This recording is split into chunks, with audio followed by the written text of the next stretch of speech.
Hey guys, tonight we are stepping back into the mud and the mystery of the past, leaving behind our memory foam mattresses for a world of itchy wool, flickering tallow candles, and the persistent scent of wood smoke. Imagine you are waking up in a hut that smells faintly of damp straw and a very tired goat, feeling the damp chill of a European morning seep into your bones through a thin linen tunic. The sun hasn't quite decided to show up yet, and neither has your motivation, but the village church bell, the medieval version of an aggressive iPhone alarm you can't actually snooze, is beginning to clang in the distance.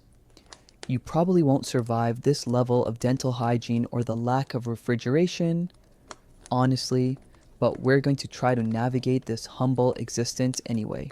So, before you get comfortable, take a moment to like the video and subscribe, but only if you genuinely enjoy what I do here. I'd love to know where you're listening from and what time it is in your corner of the world. Are you tucked in at midnight in London, or perhaps enjoying a quiet afternoon in Sydney? Now, dim the lights, maybe turn on a fan for that soft background hum, and let's ease into tonight's journey together. You roll off your bed, which is essentially a burlap sack stuffed with straw that hasn't been changed since the last crusade, and your feet hit the cold, packed earth floor. There is no such thing as a cozy slippers and robe situation here. You reach for your woolen tunic, which is scratchy enough to act as a full-body exfoliant, and begin your day. Your stomach gives a hollow growl, a sound that will be your constant companion for the next few decades, assuming you don't succumb to a common cold or a particularly spicy famine. Breakfast is not a colorful spread of avocado toast or sugary cereal. In fact, the very concept of brunch would probably be viewed as a form of dark sorcery or a hanging offense for laziness. Instead, you trudge over to the wood hearth, where a heavy iron pot has been hanging over the embers all night. This is the pottage, a thick, gray-brown stew that is less of a recipe and more of an ongoing edible experiment. It's basically the medieval version of a slow cooker that never, ever gets turned off. You threw some dried peas in there 3 days ago, maybe some wild leeks you found by the stream, and a handful of barley that was mostly dust. As you ladle a lukewarm scoop into a wooden bowl, you notice it has the consistency of wet cement.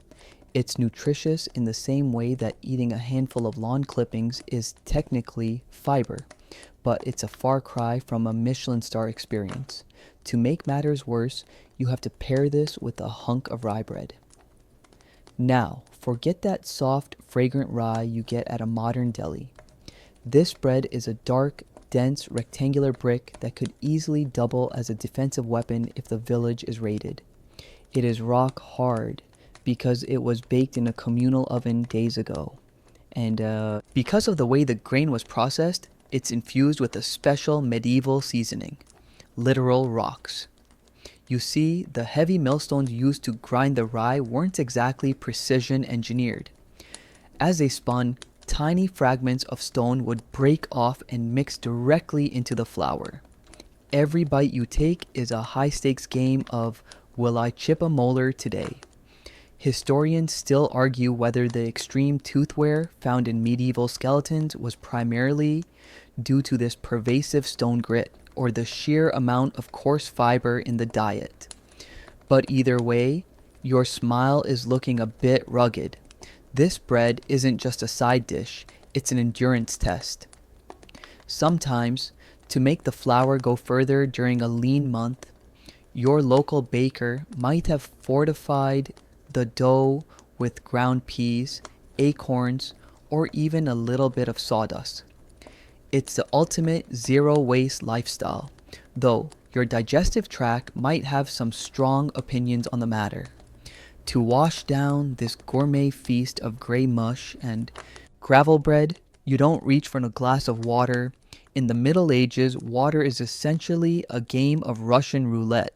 Unless you're lucky enough to live next to a pristine mountain spring, The local water source is likely downstream from a tanning yard or a place where the neighbors' pigs like to congregate. Instead, you reach for a flagon of small beer. This is weak, low alcohol ale that has been boiled during the brewing process, which accidentally kills off the bacteria that would otherwise end your story prematurely. Even the toddlers are drinking this stuff. It's not about getting a morning buzz, it's about basic hydration without the side effect of dysentery. It's a bit sour, a bit cloudy, and definitely has some unidentified floaties in it, but it's the closest thing you have to a safe beverage. It is a mainstream historical fact that for the average peasant, grain-based products like bread, pottage, and ale accounted for nearly 80 to 90% of their daily caloric intake. You are essentially a walking, talking stalk of barley. There is no low carb option in the 1300s. If you don't eat your carbs, you simply stop moving. You sit there in the dim light of your hut, the smoke from the fire swirling around the rafters because chimneys are a luxury you can't afford, and you contemplate the day ahead. There is a certain rhythmic monotony to this life. You aren't checking emails or scrolling through a feed. Your notifications are the changing color of the sky and the shifting weight of the air that signals a coming rain. You finish your bowl of pottage, scraping the wooden bottom with a spoon that has been smoothed by years of use. You don't wash the bowl with soap. Soap is for people with fancy titles and non-itchy clothes. You just give it a quick wipe with a damp cloth or a handful of straw and call it a day. You stand up, feeling the calories from the ale provide a tiny spark of energy, and prepare to head out into the fields. Your breakfast was humble, gritty, and vaguely fermented, but it's what keeps your heart beating as you step out into the mud. You look at the dark bread remaining on the table and wonder if you'll have a bit of cheese to go with it later, or if it'll be more of the same gray stew for lunch. In this world, variety isn't the spice of life. Variety is a sign that something has gone terribly wrong or that it's a feast day. For now, the sun is finally peeking over the horizon, casting a long, golden light over the thatched roofs of the village. And the reality of manual labor is calling your name. You pick up your tools, take one last swig of that lukewarm, yeasty beer, and leave the relative comfort of your smoky home behind. You're trudging toward the village fields now, the morning mist clinging to your woolen leggings like a damp, unwanted hug. That liquid bread you had for breakfast, that cloudy, lukewarm ale, is doing more than just hydrating you. It's providing a slow-burning fuel for the back-breaking work ahead. In your world, ale isn't a weekend treat or something you save for a night out at a neon-lit bar. It is, quite literally, your lifeblood. You might think of it as the medieval version of a meal replacement shake, or perhaps a very yeasty Gatorade. Without it, you'd be forced to drink from the local stream, which, let's be honest, is basically a diluted soup of livestock runoff and whatever the local blacksmith decided to dump upstream. As you walk, your leather boots squelching in the mud, you think about the brewing process that happens in the smoke-stained kitchen of the local alewife. It's a mainstream historical fact that in the early Middle Ages, brewing was almost exclusively a woman's job. These brewsters or alewives were the unsung chemists of the village, turning grain that was on the verge of spoiling into something safe and life-sustaining. They didn't have thermometers or pH strips. They had experience and a keen sense of smell. They knew that when you boiled the water with the fermented grain, something magical happened that kept the belly aches away. Of course, they didn't know about microbes or sterilization.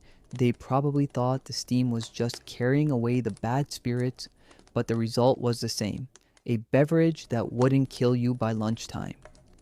You see a branch hanging over a neighbor's door, an ale steak. It's the medieval equivalent of a now open sign or a glowing green open LED in a shop window. It means a fresh batch is ready. You won't be stopping now. There's plowing to be done, but the thought of that midday break keeps you moving. Your children, barely old enough to reach the plow handles, have already had their share of small beer this morning too. To a modern observer, giving a 6-year-old a pint of ale sounds like a recipe for a very chaotic CPS intervention, but here it's just responsible parenting. The alcohol content is low, maybe 1 or 2%, just enough to keep the liquid from rotting, but not enough to send the toddlers staggering into the haystacks. This dependence on ale creates a strange, hazy reality for everyone. Historians still argue whether the entire medieval population was living in a state of permanent, mild intoxication or if their bodies were so adapted to the low alcohol levels that they function with perfect clarity. Imagine a world where everyone is perpetually one beer in. It might explain some of the more questionable architectural choices in the local parish church, or the sheer enthusiasm for festivals involving chasing a wheel of cheese down a vertical hill. But it's not all tipsy fun. The small beer you're carrying in your leather costrol is thick, it's unrefined and unfiltered, filled with floating bits of husk and yeast. It's essentially a liquid sourdough starter. This is why it's called liquid bread. It's packed with vitamin B and calories that you desperately need because you are burning through energy like a high-performance athlete, except your sport is survival and your arena is a field of rocks and stubborn clay. If you were to rely on modern clean water, you'd likely be dead from a caloric deficit within a month, even if you avoided the bacteria. There's a quirky, fringe tidbit often whispered about in tavern corners: the gallows ale. Some folks believe that ale brewed near site of execution or under a certain phase of the moon has medicinal properties, capable of curing everything from a toothache to a broken heart. You aren't sure about the magic, but you do know that when your joints ache from the damp, a mug of the stronger double ale feels like a warm blanket for your soul. Medicine in this era is really just polite torture with a theology degree, so a fermented beverage is often the best doctor you can afford. The sun is a bit higher now, and the labor is starting to pull at your muscles. You pause to take a swig from your costrol. The taste is sour, nutty, and distinctly funky. Not like the crisp, filtered lagers of the future, but more like a wet basement mixed with a bowl of oatmeal. Yet, to you it is delicious. It's a taste of safety.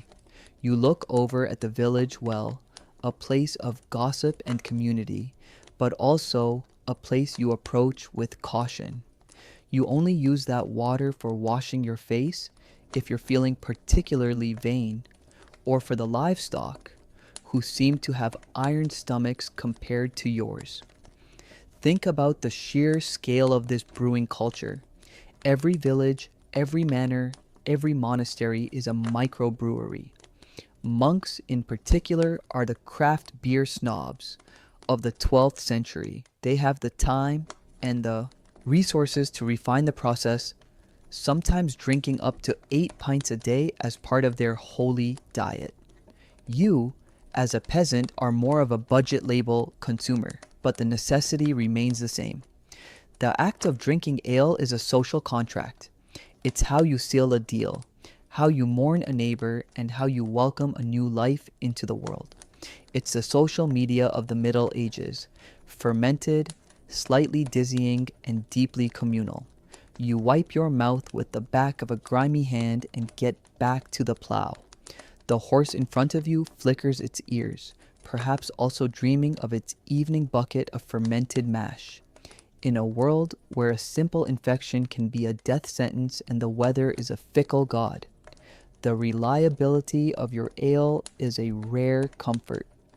It's your morning coffee, your afternoon energy drink, and your evening nightcap all rolled into one brown, bubbly package. As the rhythmic thud of the plow continues, you find yourself wondering if the lord of the manor has better ale than you. He probably does, the kind made with fine wheat and aged in oak. But as long as yours keeps the gay griping of the guts at bay, you're content to call it a win. The air is filling with the smell of turned earth and the distant scent of more brewing. It's a heavy, sweet smell, like baking bread, but deeper. It's the smell of your civilization. You aren't just farming grain, you're farming the very foundation of your health. Every golden stalk of rye or barley represents a future flagon of safety. You push the plow deeper into the soil, your liquid bread fueling every inch of progress, while the alarm clock of the church bell rings out again, marking the hours of a life measured in sips and seasons. The rhythm of your life isn't dictated by a digital calendar on a glowing screen, but by the relentless, grinding cycle of the seasons. You don't think in terms of fiscal quarters or holiday breaks. You think in terms of the larder. Right now, as you look out over the fields you've been plowing, fueled by that sour ale, you're acutely aware that your relationship with food is a high-stakes game of pre-industrial meal prepping. Your stomach is a biological clock, and the seasons are the gears that turn it. In your world, fresh is a luxury that only lasts as long as the sun stays high, and preserved is the only reason you'll see another birthday. Summer is a bit of a tease. It's a season of fresh greens and bland garden pottage. You're eating a lot of pot herbs, basically whatever weeds didn't run away fast enough, and maybe some early peas that taste like hope but offer very little in the way of actual staying power. It's the culinary equivalent of eating a giant salad when what you really want is a steak. It's refreshing, but it leaves you feeling hollow by sunset. But as the leaves begin to turn that crisp, golden brown, the atmosphere in the village shifts. Autumn isn't about pumpkin spice lattes and cozy sweaters. It's a frantic, sweat-soaked race against the first frost. This is the time of the great slaughter. You can't afford to keep all your livestock alive through the winter. Hay is expensive, and you'd rather eat the grain yourself than feed it to a cow that's basically a walking liability. So, the air fills with a heavy, metallic scent and the thick, sweet aroma of wood smoke. This is the mainstream historical fact of your life. Preservation is your only god. Salt is the medieval refrigerator, a precious mineral that you buy in crystalline clumps, rubbing it into joints of pork until your hands are raw and stinging. You hang the meat in the rafters of your hut, letting the smoke from your hearth, the same one that makes your eyes water every night, slowly cure the flesh. By the time it's done, the ham is as hard as a board and salty enough to make your tongue shrivel, but it won't rot. It's food insurance, tucked away in the thatch. Then comes winter. The world turns white and silent, and your diet turns monochrome. Everything you eat has been salted, pickled, or dried until it's lost its original identity. You're eating a lot of white meats, which is just a fancy medieval way of saying cheese and butter, and a whole lot of pickled cabbage. If you've ever wondered why traditional European food involves so much sauerkraut, it's because cabbage is one of the few things that can survive a salt brine burial and still provide you with enough vitamin C to keep your teeth from falling out. You sit by the fire, chewing on a piece of salt pork that you've had to boil 3 times just to make it chewable, staring at the diminishing pile of grain in the corner. But winter isn't the hardest part. The real villain of your story is spring. You might think of spring as a time of rebirth and blooming flowers, but to a medieval peasant, it's known as the hunger gap. It's nature's cruelest joke. The winter stores are gone. The salt pork is down to the bone, The grain bin is mostly dust and mouse droppings, but the new crops are still just tiny, useless shoots in the mud. This is when the desperation sets in. You find yourself wandering the edges of the woods, looking for wild garlic, nettles, or even dandelion greens. You're basically grazing like the sheep you lost back in January. Historians still argue whether the average medieval peasant was living in a state of chronic, low-level malnutrition during these months, or if they were surprisingly resilient due to a diverse intake of these wild, famine foods. Some scholars suggest that your gut biome was probably a powerhouse of ancient bacteria, capable of extracting nutrients from things a modern human would find literally indigestible. Either way, your belt is notched 3 holes tighter, and your ribs are starting to make a guest appearance through your tunic. During this starving time, you have to be careful. There's a quirky, fringe tidbit that every peasant knows but fears: the danger of the crazed grain. When the weather is particularly damp and your rye stores get moldy, a fungus called ergot can grow on the ears of the grain. If you're desperate enough to grind that moldy rye into your bread, you might experience what the village calls St. Anthony's fire. It starts with a burning sensation in your limbs, but it quickly moves into vivid, terrifying hallucinations and uncontrollable dancing. Imagine your entire village accidentally tripping on psychedelic mold because they were too hungry to throw away a bad harvest. It's a rave where nobody wants to be there, and the music is just the sound of your own panicked heartbeat. You've seen it happen to the neighbors down the road. They spent 3 days screaming at invisible demons before their fingers turned black from gangrene. It makes your bland, weed-filled soup look like a feast in comparison. You spend your days watching the sun climb higher, praying for the barley to ripen. Every meal is a calculation. Do you eat the last of the dried peas now, or wait until tomorrow, when the hunger might be worse? It's a slow-motion survival horror game where the game over screen is just a quiet fade into the earth.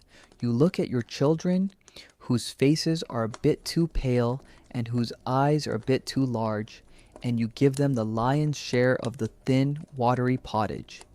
You tell yourself that the ale is still holding out, providing that tiny bit of fermented energy to keep you upright. The sensory experience of the hunger gap is one of emptiness. The smell of the village changes. The rich, smoky scent of autumn slaughter is replaced by the sharp, acidic smell of damp earth and the faint, sweet rot of last year's hay. Your hands, once stained with salt and grease, are now stained with the green juice of crushed nettles. But then, one morning, you see it, the first real signs of the summer harvest. The grain is tall, the sun is warm, and the cycle begins to tilt back toward plenty. You've survived the spring. You've navigated the great reset of the medieval year without succumbing to the mold or the famine.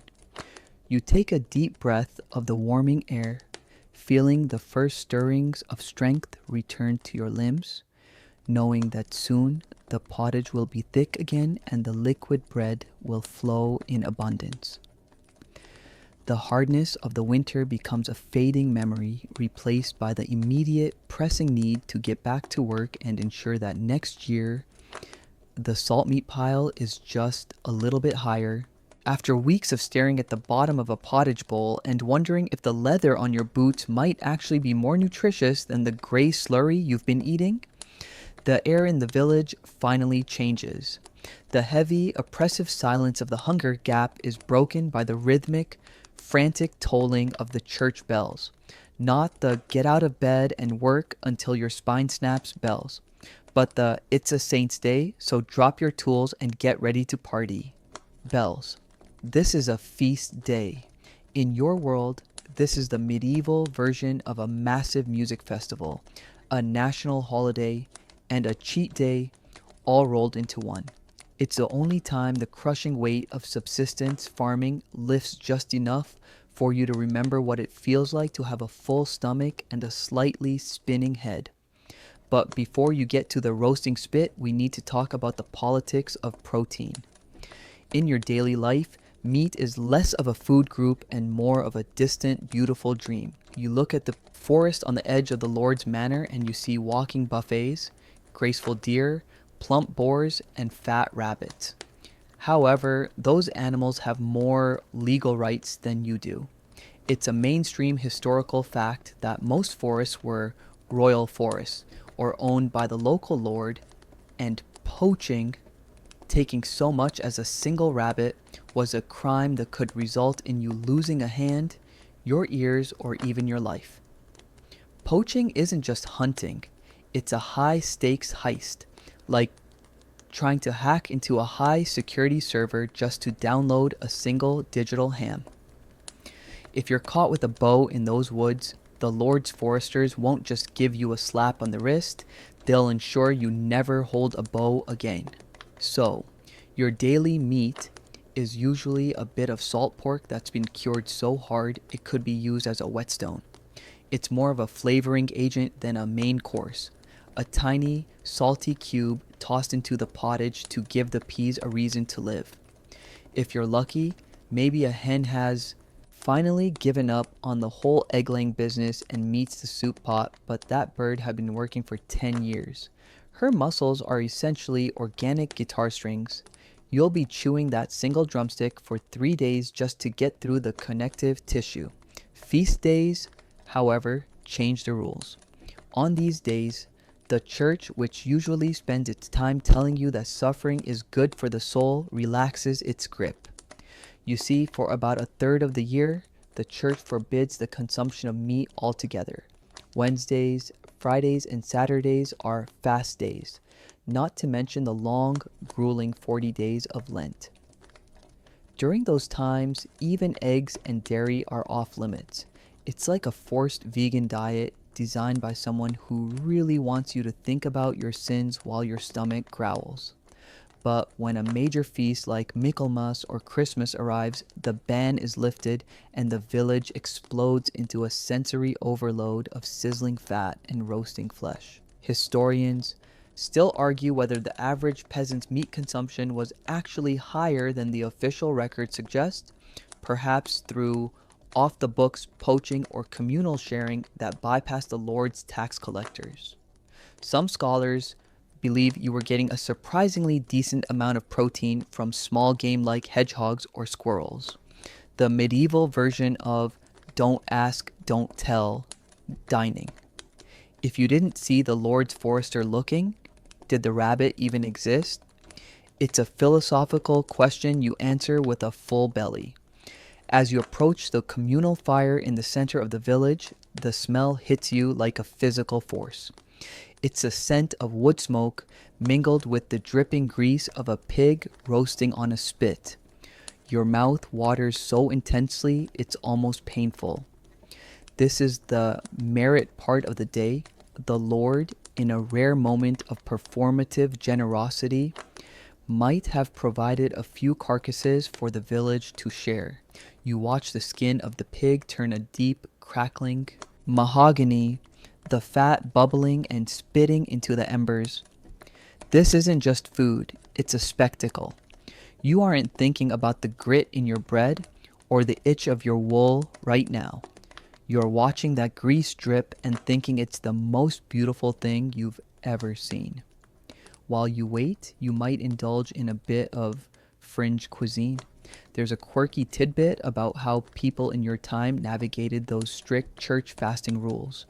Since aquatic animals were allowed on fast days, some very creative theologians decided that beavers, specifically their scaly, leathery tails, counted as fish because they spent so much time in the water.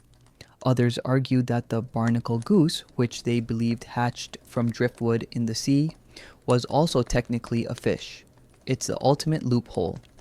I'm not eating a bird, father, I'm eating a very feathered tuna. You probably can't afford a beaver tail, but you enjoy the irony of the wealthy elite eating fish that looks suspiciously like a steak, Finally, the meat is carved. You don't get a neat plastic wrapped cut from a supermarket shelf. You get a slab of something hot, fatty, and probably a little charred, served on a trencher, syatinki, a thick slice of stale bread that acts as your plate. The juice soaks into the bread, turning it from a rock-hard brick into a delicious, savory sponge. By the time you finish the meat, the plate has become the best part of the meal. You eat it all, every single crumb, every glistening drop of fat.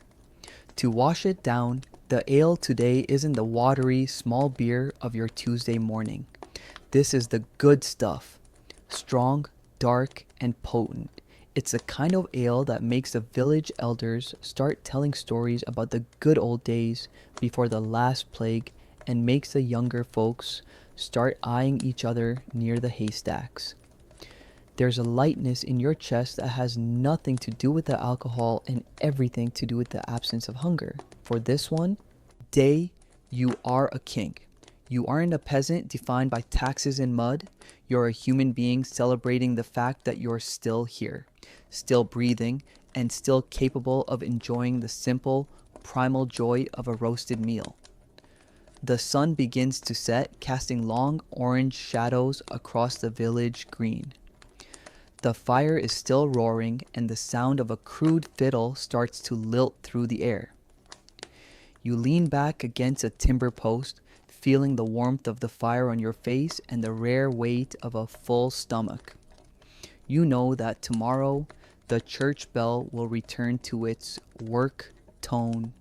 You know the pottage is waiting, and the Lord's deer will once again be off limits under penalty of death.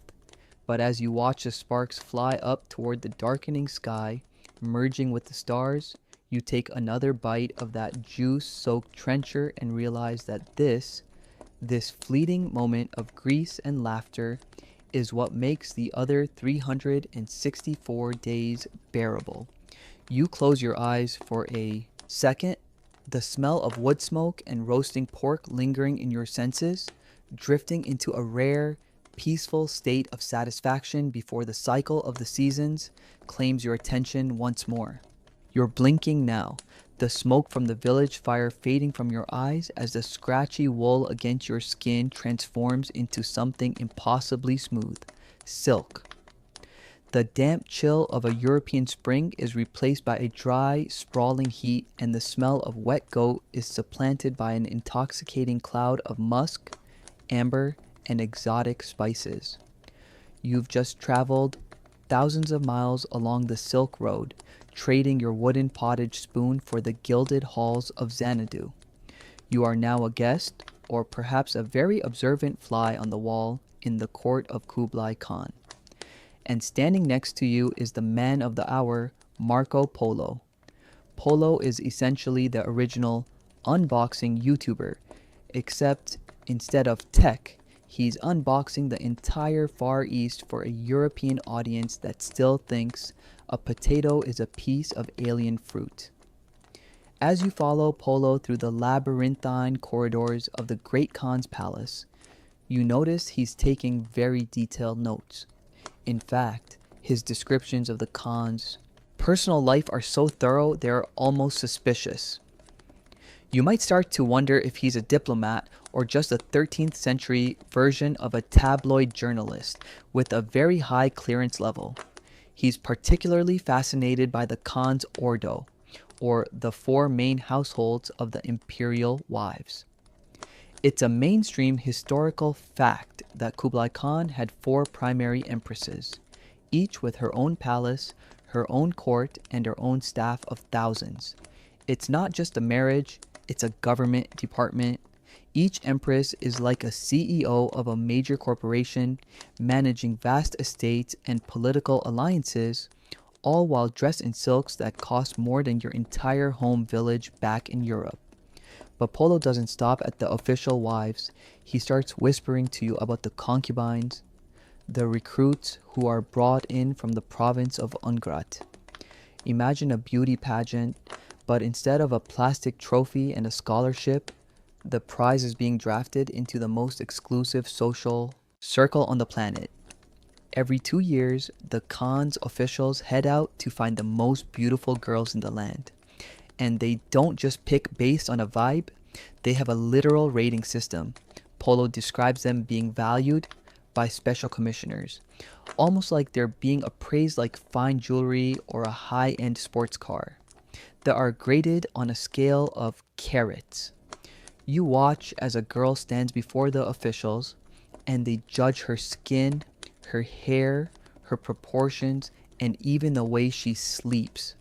They're looking for any sign of snoring or bad breath, which would be an immediate swipe left in the Khan's Tinder equivalent. A girl might be rated at 16 carats, or 20 or 24. Only those with the highest market value are sent to the capital.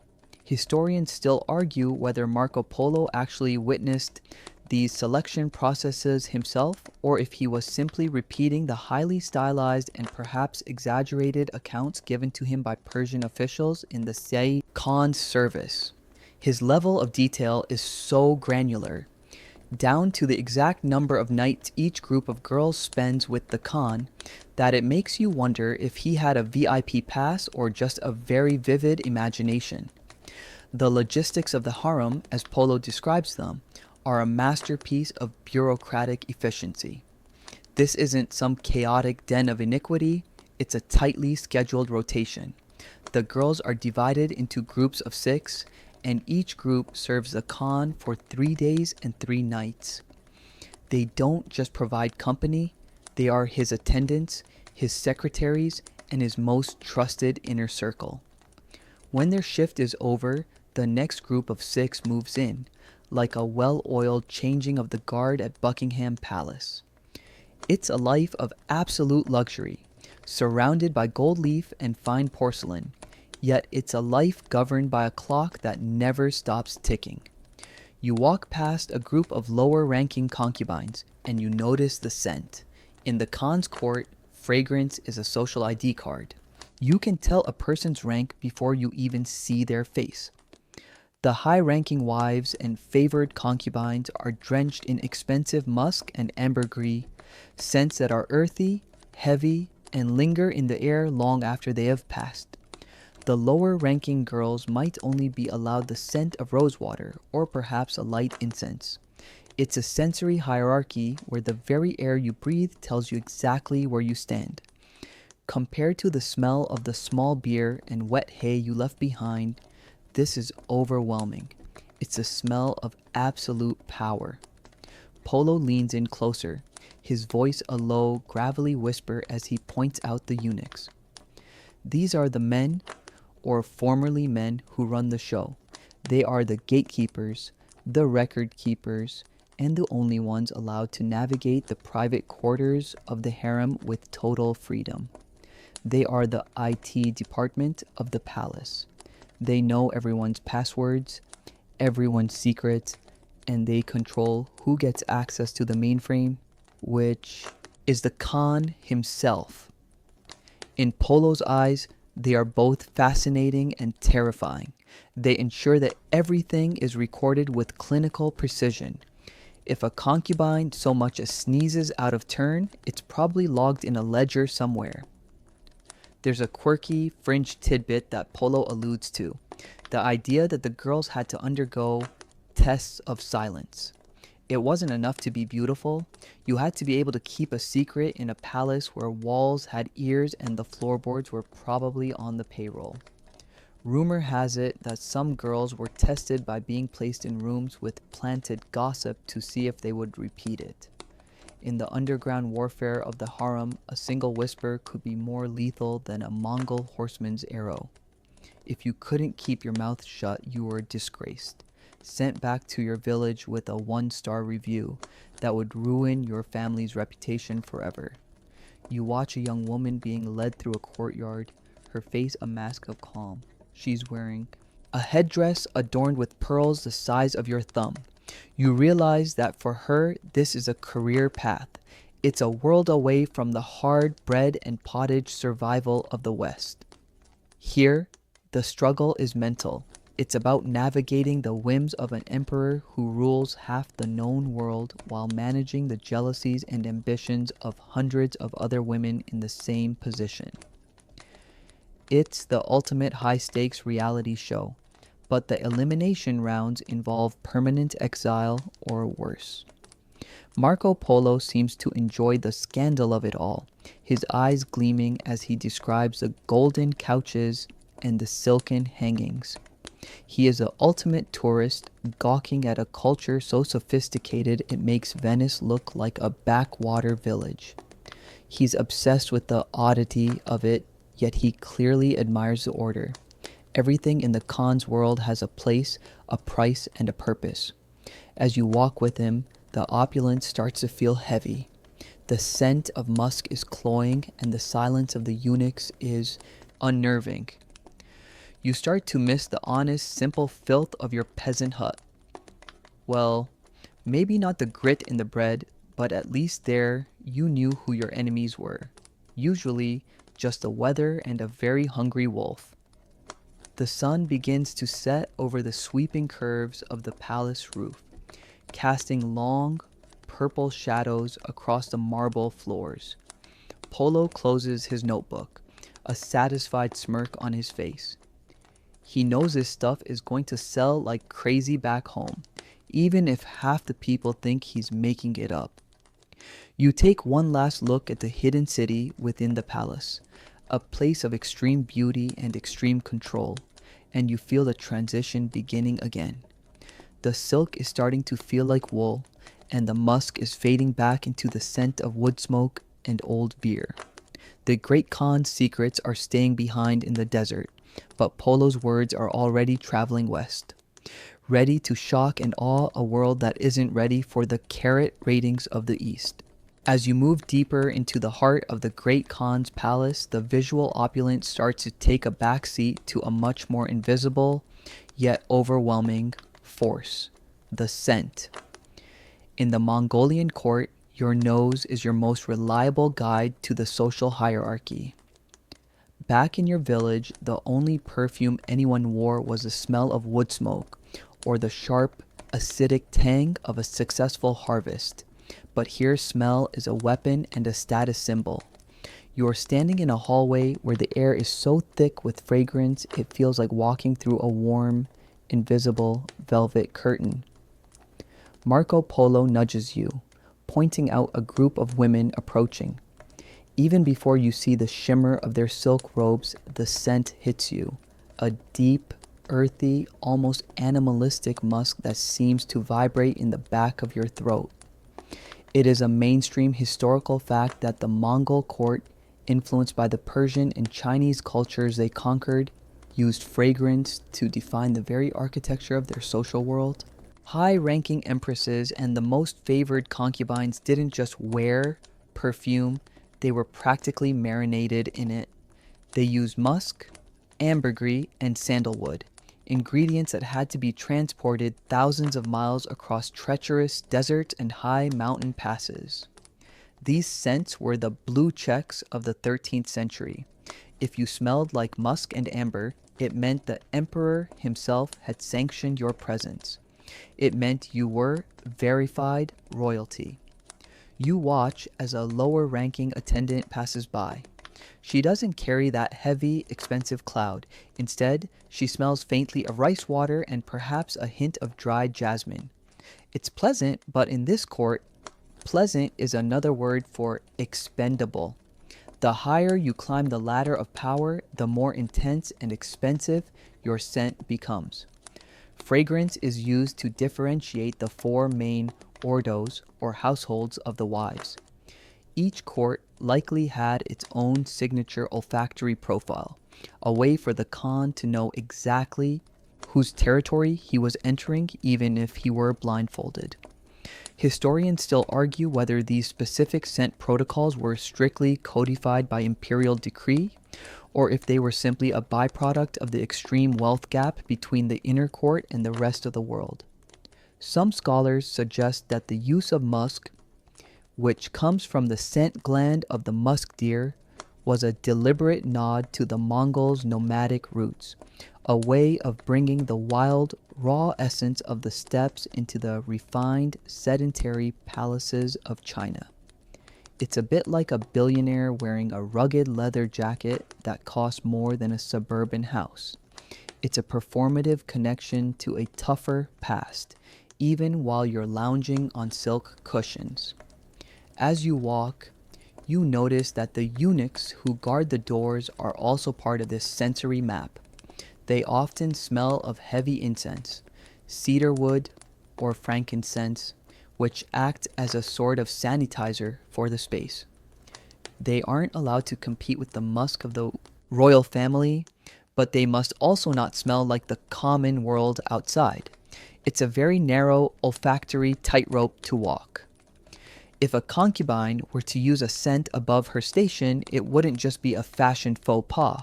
It would be viewed as an act of political rebellion, a sensory coup d'etat.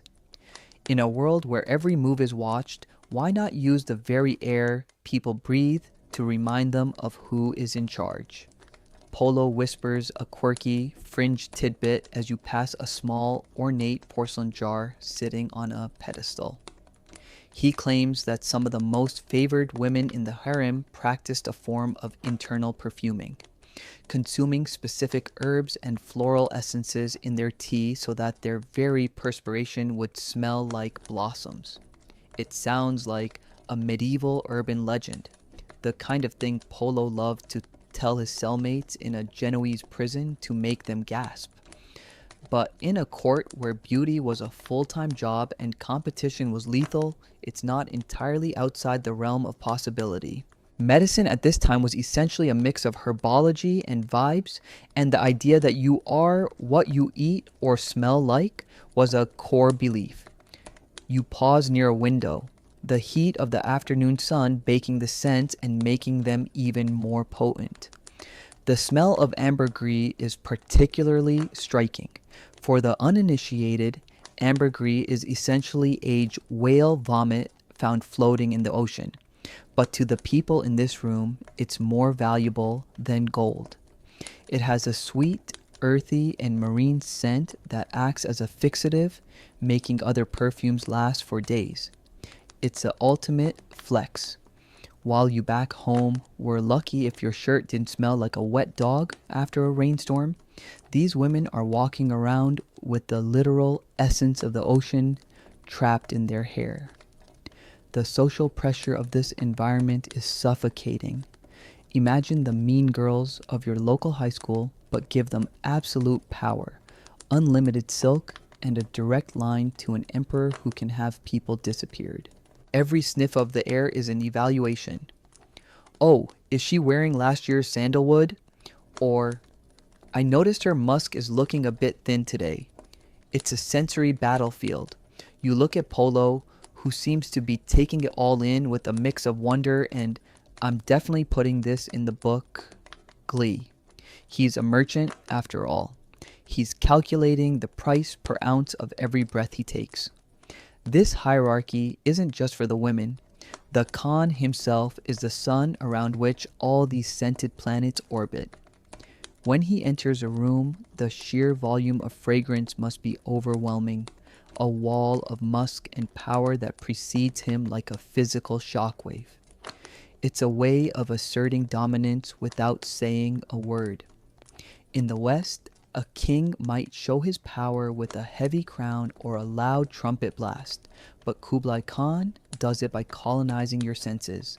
He owns the light, he owns the silk, and he even owns the way the air feels in your lungs. You start to feel a bit lightheaded. The transition from the earthy smells of the peasantry to this concentrated, floral, animalistic perfume is jarring.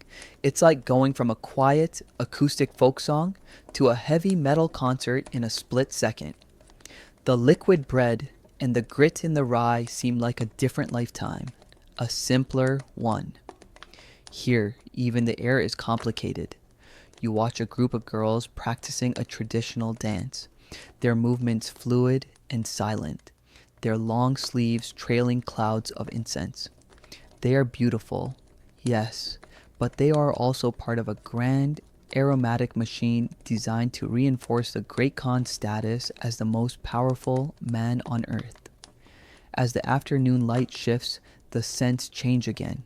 The daytime florals give way to the deeper, woodier notes of the evening incense burners being lit. The eunuchs move with practiced efficiency, replacing spent coals and adding fresh resin. The scent of status is a never-ending cycle, a constant maintenance of the imperial aura. You take one last deep breath of that heavy, musk-filled air, feeling it settle into your clothes, knowing that once you leave these halls, you'll never smell anything like it again. It's the scent of an empire at its peak, and for a brief moment, you were part of the hierarchy.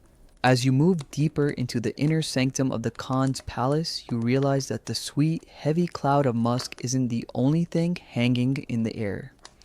There is a palpable sense of being watched, not by the Khan himself, who is likely busy managing a continent or deciding which golden bowl to use for dinner, but by the shadow staff of the harem. These are the eunuchs, and if you thought the village priest back home was nosy, you haven't seen anything yet. In the Mongolian court, the eunuchs aren't just guards. They are the human hard drives of the imperial administration. They are the gatekeepers of the Great Khan's private life, and their power is as quiet as it is absolute. You might think of them as the 13th century version of a high-level government agency mixed with a very strict HR department, all while wearing robes that probably cost more than your entire village's annual tax revenue. It is a mainstream historical fact that eunuchs played a pivotal role in the administration of the Mongol and Chinese courts, often rising to positions of immense political influence because they were seen as safe servants who couldn't start their own dynasties. Because they had no children to inherit their titles, the Khan trusted them to be his eyes and ears in the most private corners of his life. You watch one glide past you, a man who carries a heavy ledger and a set of keys that jangle with a soft, rhythmic, metallic sound. He doesn't look like a soldier, but the guards at the door bow to him with more genuine fear than they do the generals. He is the one who records which concubine visits the Khan, what gifts are exchanged, and, most importantly, every single word of gossip that floats through the silken hangings. In this world, information is the only currency that matters more than gold. The eunuchs control the flow of people and information like a series of sophisticated firewalls. If you want to see the emperor, you don't just walk in, you negotiate with a man who has spent the last 30 years mastering the art of the subtle no. They are the ones who record the carat ratings Marco Polo mentioned earlier, and they are the ones who ensure the 3-day rotation of the concubines runs with the precision of a Swiss watch, or, in your time, a very reliable water clock. To you, coming from a world where the most complex bureaucracy you faced is the Lord's bailiff counting your chickens, this level of organizational detail is mind-boggling. Everything is written down. Everything is logged. It's a paper-heavy bureaucracy in a world that hasn't even invented the printing press yet. Historians still argue whether the eunuch's influence was a stabilizing force that kept the empire running smoothly or a corrupting one that eventually led to its decay. Some scholars suggest that the eunuchs created a shadow government that was often more powerful than the Khan himself, as they were the only ones who truly knew what was happening inside the palace walls. Imagine trying to run a company where the only people who have the passwords to the servers are also the people who decide who gets to talk to the CEO. It's a recipe for extreme efficiency, but also for extreme paranoia. You can feel that paranoia now. It's in the way the concubines lower their voices when a eunuch enters a room, and in the way the air seems to chill despite the desert heat. Polo leans in and points out a particularly high-ranking eunuch, a man whose skin is as smooth as the porcelain he's holding. Polo whispers a quirky fringe tidbit. In some accounts of the court, it was rumored that the most senior eunuchs developed a sixth sense for deception, claiming they could tell if a girl was lying just by the scent of her sweat or the rhythm of her pulse. Whether this was true or just a very effective psychological tactic to keep the harem in line is anyone's guess, but it certainly worked. The women of the harem lived in a state of monitored luxury. They had the finest silks and the rarest spices, but they were never truly alone. Every sigh, every tear, and every whispered confidence was a potential entry in a eunuch's ledger. This wasn't just about security, it was about the purity of the imperial line. The eunuchs were the physical manifestation of the Khan's control over his own legacy. They were the only men allowed in the private quarters, ensuring that any child born in the palace was undeniably the Khan's. In a sense, they were the biological security of the 13th century. You look at the heavy, ornate doors and realize that while they keep the world out, they also keep the inhabitants in. It's a gilded cage, and the eunuchs are the highly specialized zookeepers. There's a strange irony here that isn't lost on you. Back in your European village, you had freedom in the sense that no one was recording your every move, but you were a slave to the weather and the soil. Here, these women are slaves to a system of absolute luxury and absolute observation, but they will never know the fear of a failed harvest. Which is better? To be a free person with an empty stomach and no one watching, or to be a pampered 20-carat royal concubine whose every meal is recorded by a man with a clipboard? It's a question that doesn't have an easy answer, especially when you're currently surrounded by the scent of sandalwood and the softest silk imaginable. The eunuchs also managed the logistics of the palace's daily life, which were staggering.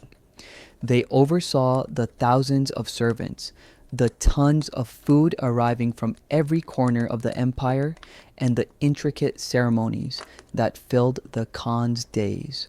They were the producers of the imperial show. When you see a banquet set for 500 people, remember that a eunuch coordinated the arrival of the pheasants from the north, the spices from the south, and the wine from the west. They are the masters of the behind-the-scenes content.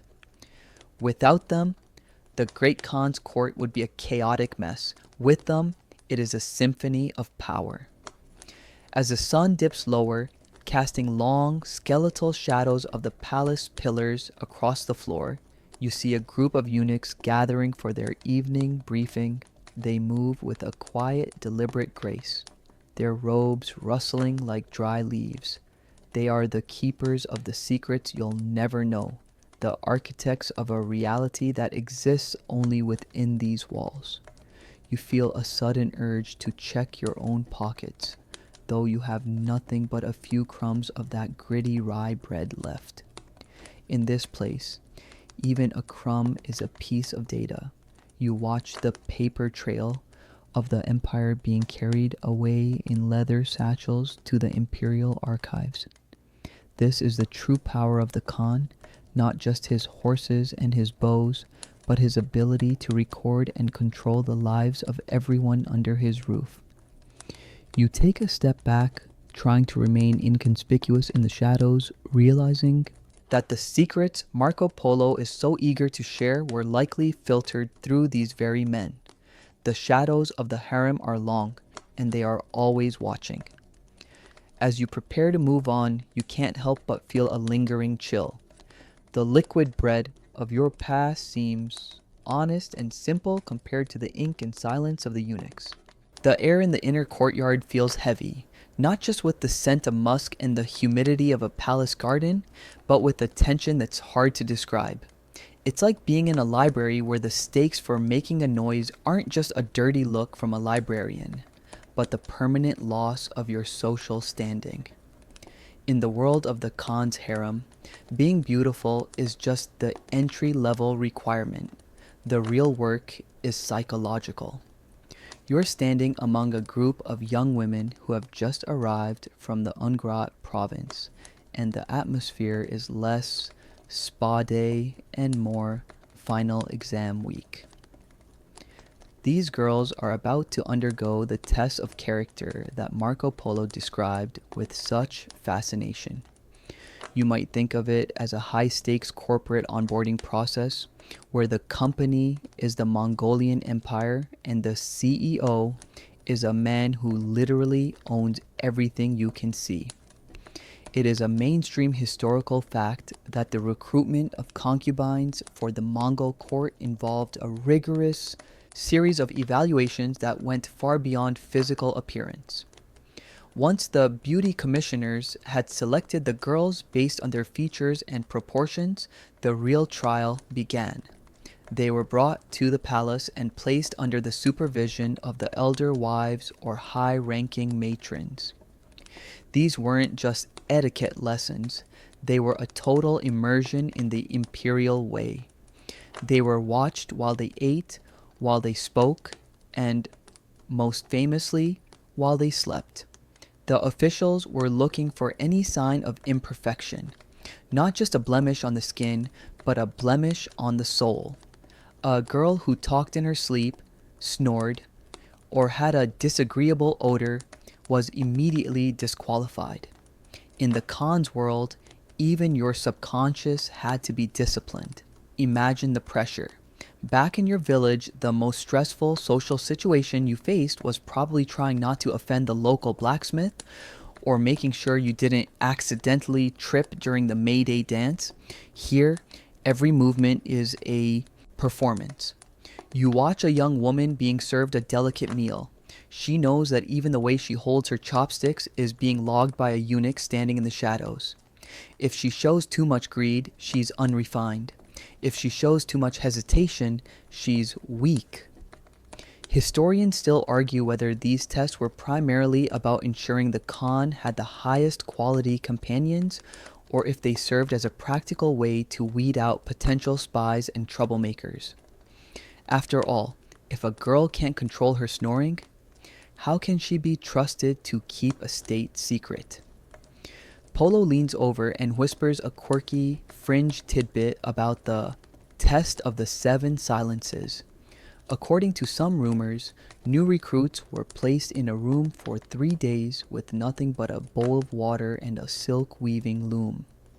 They were subjected to various accidents around them, a dropped tray of glass, a sudden shout, or even a deliberate insult from a passing servant to see if they would break their silence or lose their composure. The goal was to find women who possessed stilled hearts, individuals so composed that nothing in the physical world could rattle them. In a court where rumors and jealousy were the primary weapons of warfare, a woman who could remain a silent vault was more valuable than 100 soldiers. If you flinched, you were out. If you cried, you were out. The underground warfare of the harem wasn't fought with swords, but with whispers and the subtle manipulation of status. You see 2 women walking together in the garden, their faces perfectly placid, their smiles as still as a frozen pond. But look at their eyes. They are constantly scanning, constantly calculating, a malicious rumor. Perhaps a suggestion that a rival's family back home has fallen into debt, or that she was seen talking too long to a particular eunuch, could cause a concubine to be permanently disgraced. Disgrace didn't mean you were just unfollowed, it meant you were relegated to the outer courts, becoming a servant to the women who were once your peers. It was a social death, a descent into a kind of living ghosthood where the silk you wore was stripped away and replaced with the plain cotton of the help. This psychological pressure created a unique kind of sisterhood, one built on mutual suspicion and a very specific type of game theory. You had to make alliances to survive, but those alliances were as fragile as a dragonfly's wing. You might share a secret with a friend today, only to have her use it as collateral tomorrow when she's trying to secure a better spot in the rotation. It's the ultimate survivor scenario, but the island is a palace and the immunity idol is the Khan's favor. You realize that medicine in this environment is more about treating nerves and heart sickness than physical ailments. The sheer weight of having to be perfect 24/7 is enough to crush anyone. Compare this to your life in the West. There, your status was fixed by the mud you were born in. You were a peasant, your father was a peasant, and your son would be a peasant. There was a grim comfort in that certainty. Here, the mobility is terrifying. You could be a village girl one day and an imperial favorite the next, but you could also fall just as fast. The carrot system Polo loved to mention wasn't just a rating of beauty, it was a rating of your total value as a human asset. To be a 24-carat woman meant you had mastered the art of being a living statue, beautiful, silent, and entirely devoted to the center of the empire. As you watch the sun set over the palace walls, the shadow warfare continues. The eunuchs are making their rounds, collecting the daily reports. You see a girl who has failed a test being led away. She isn't crying, she's been trained too well for that, but her shoulders are slumped with the weight of a ruined future. She'll be sent back to her province, a failed candidate who will likely never marry. Well, because she couldn't pass the imperial standard.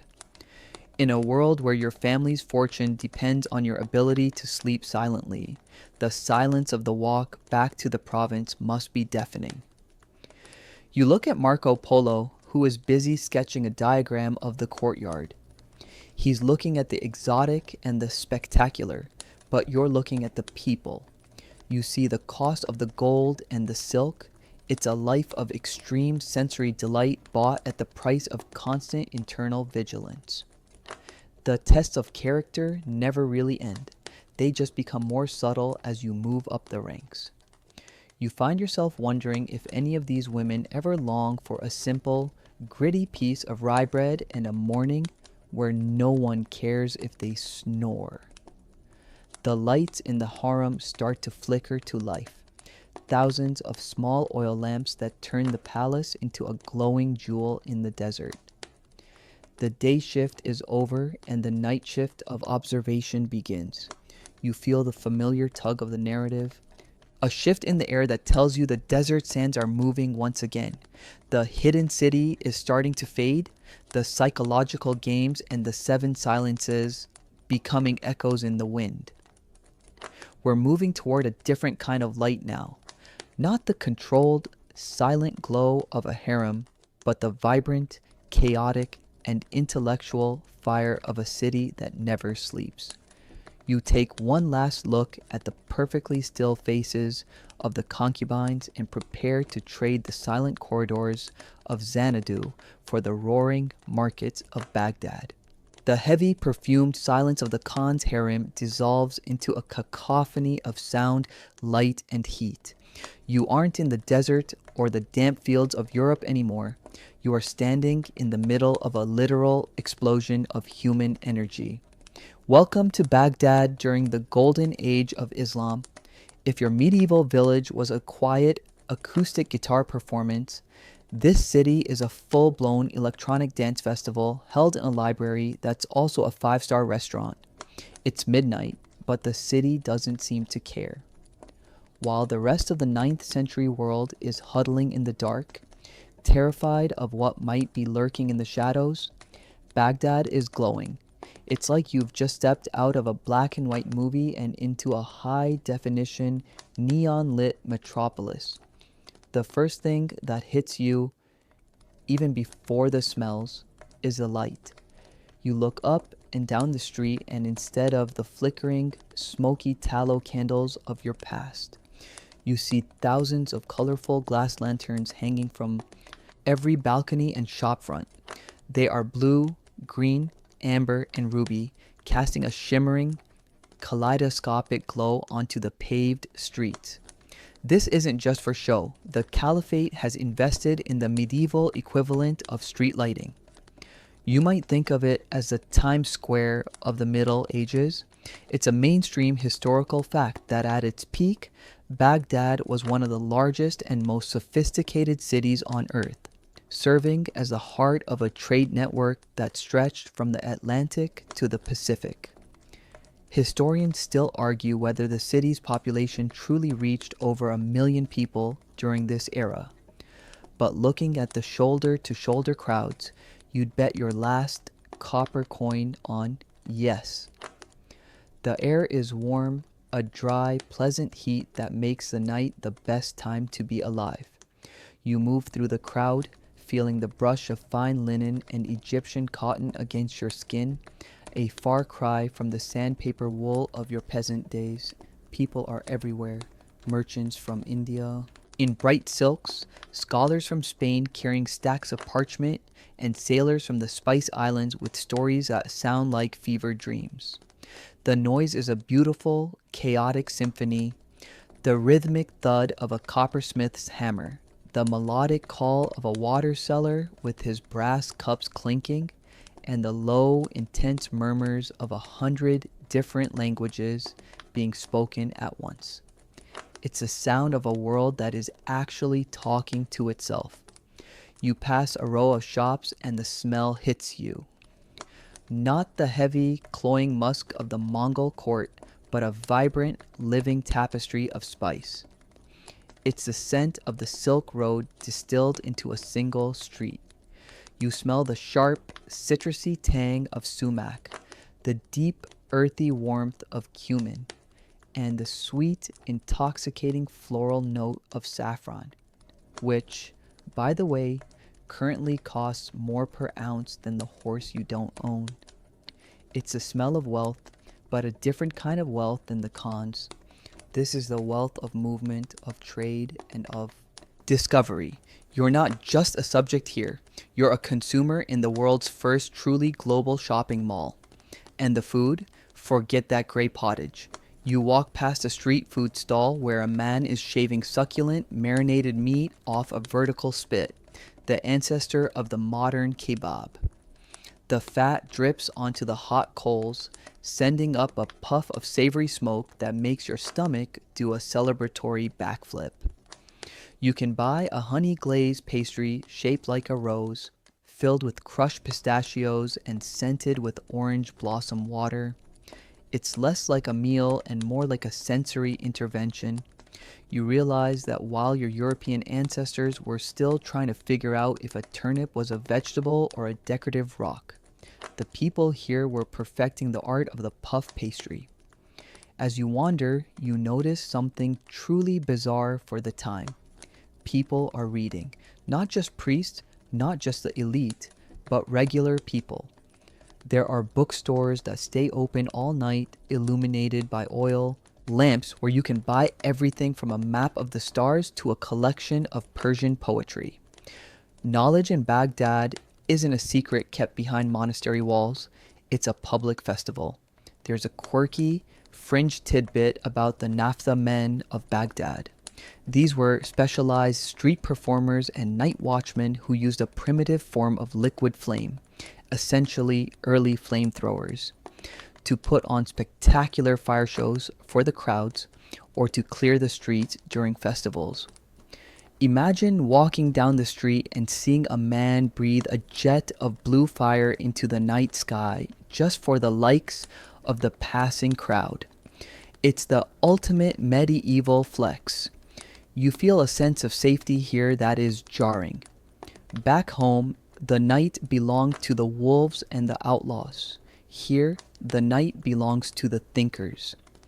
You see groups of men sitting on low rugs outside a house of wisdom, debating the finer points of Aristotelian logic or the trajectory of the moon.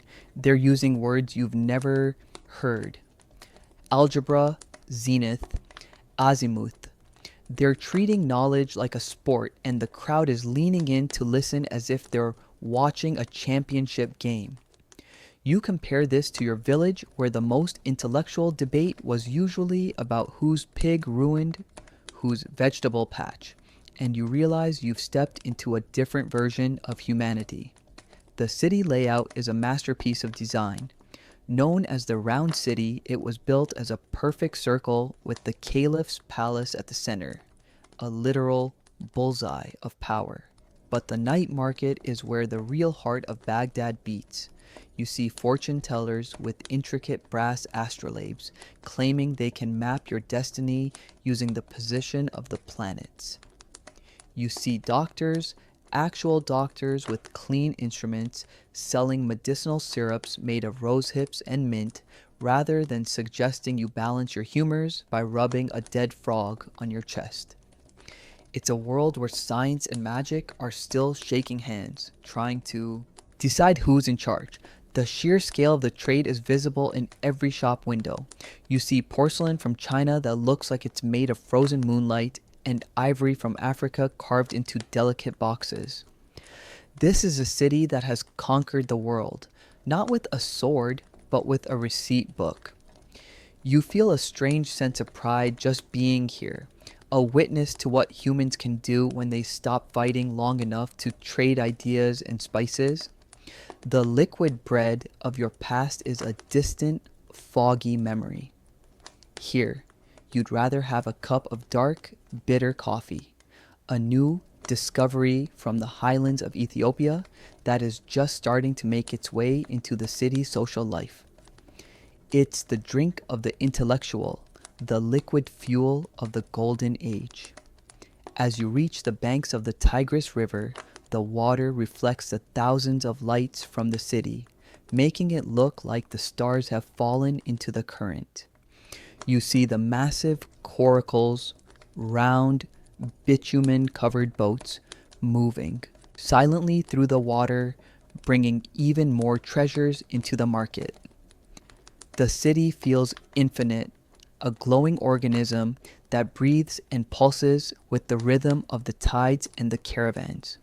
You take a bite of that honeyed pastry, the sweetness exploding on your tongue, and realize that for the first time in your journey, you aren't just surviving. You're experiencing what it means to be part of a civilization that is reaching for the stars. The sun will come up soon, and the heat will drive the crowds back into the shaded courtyards. But for now, the night is yours.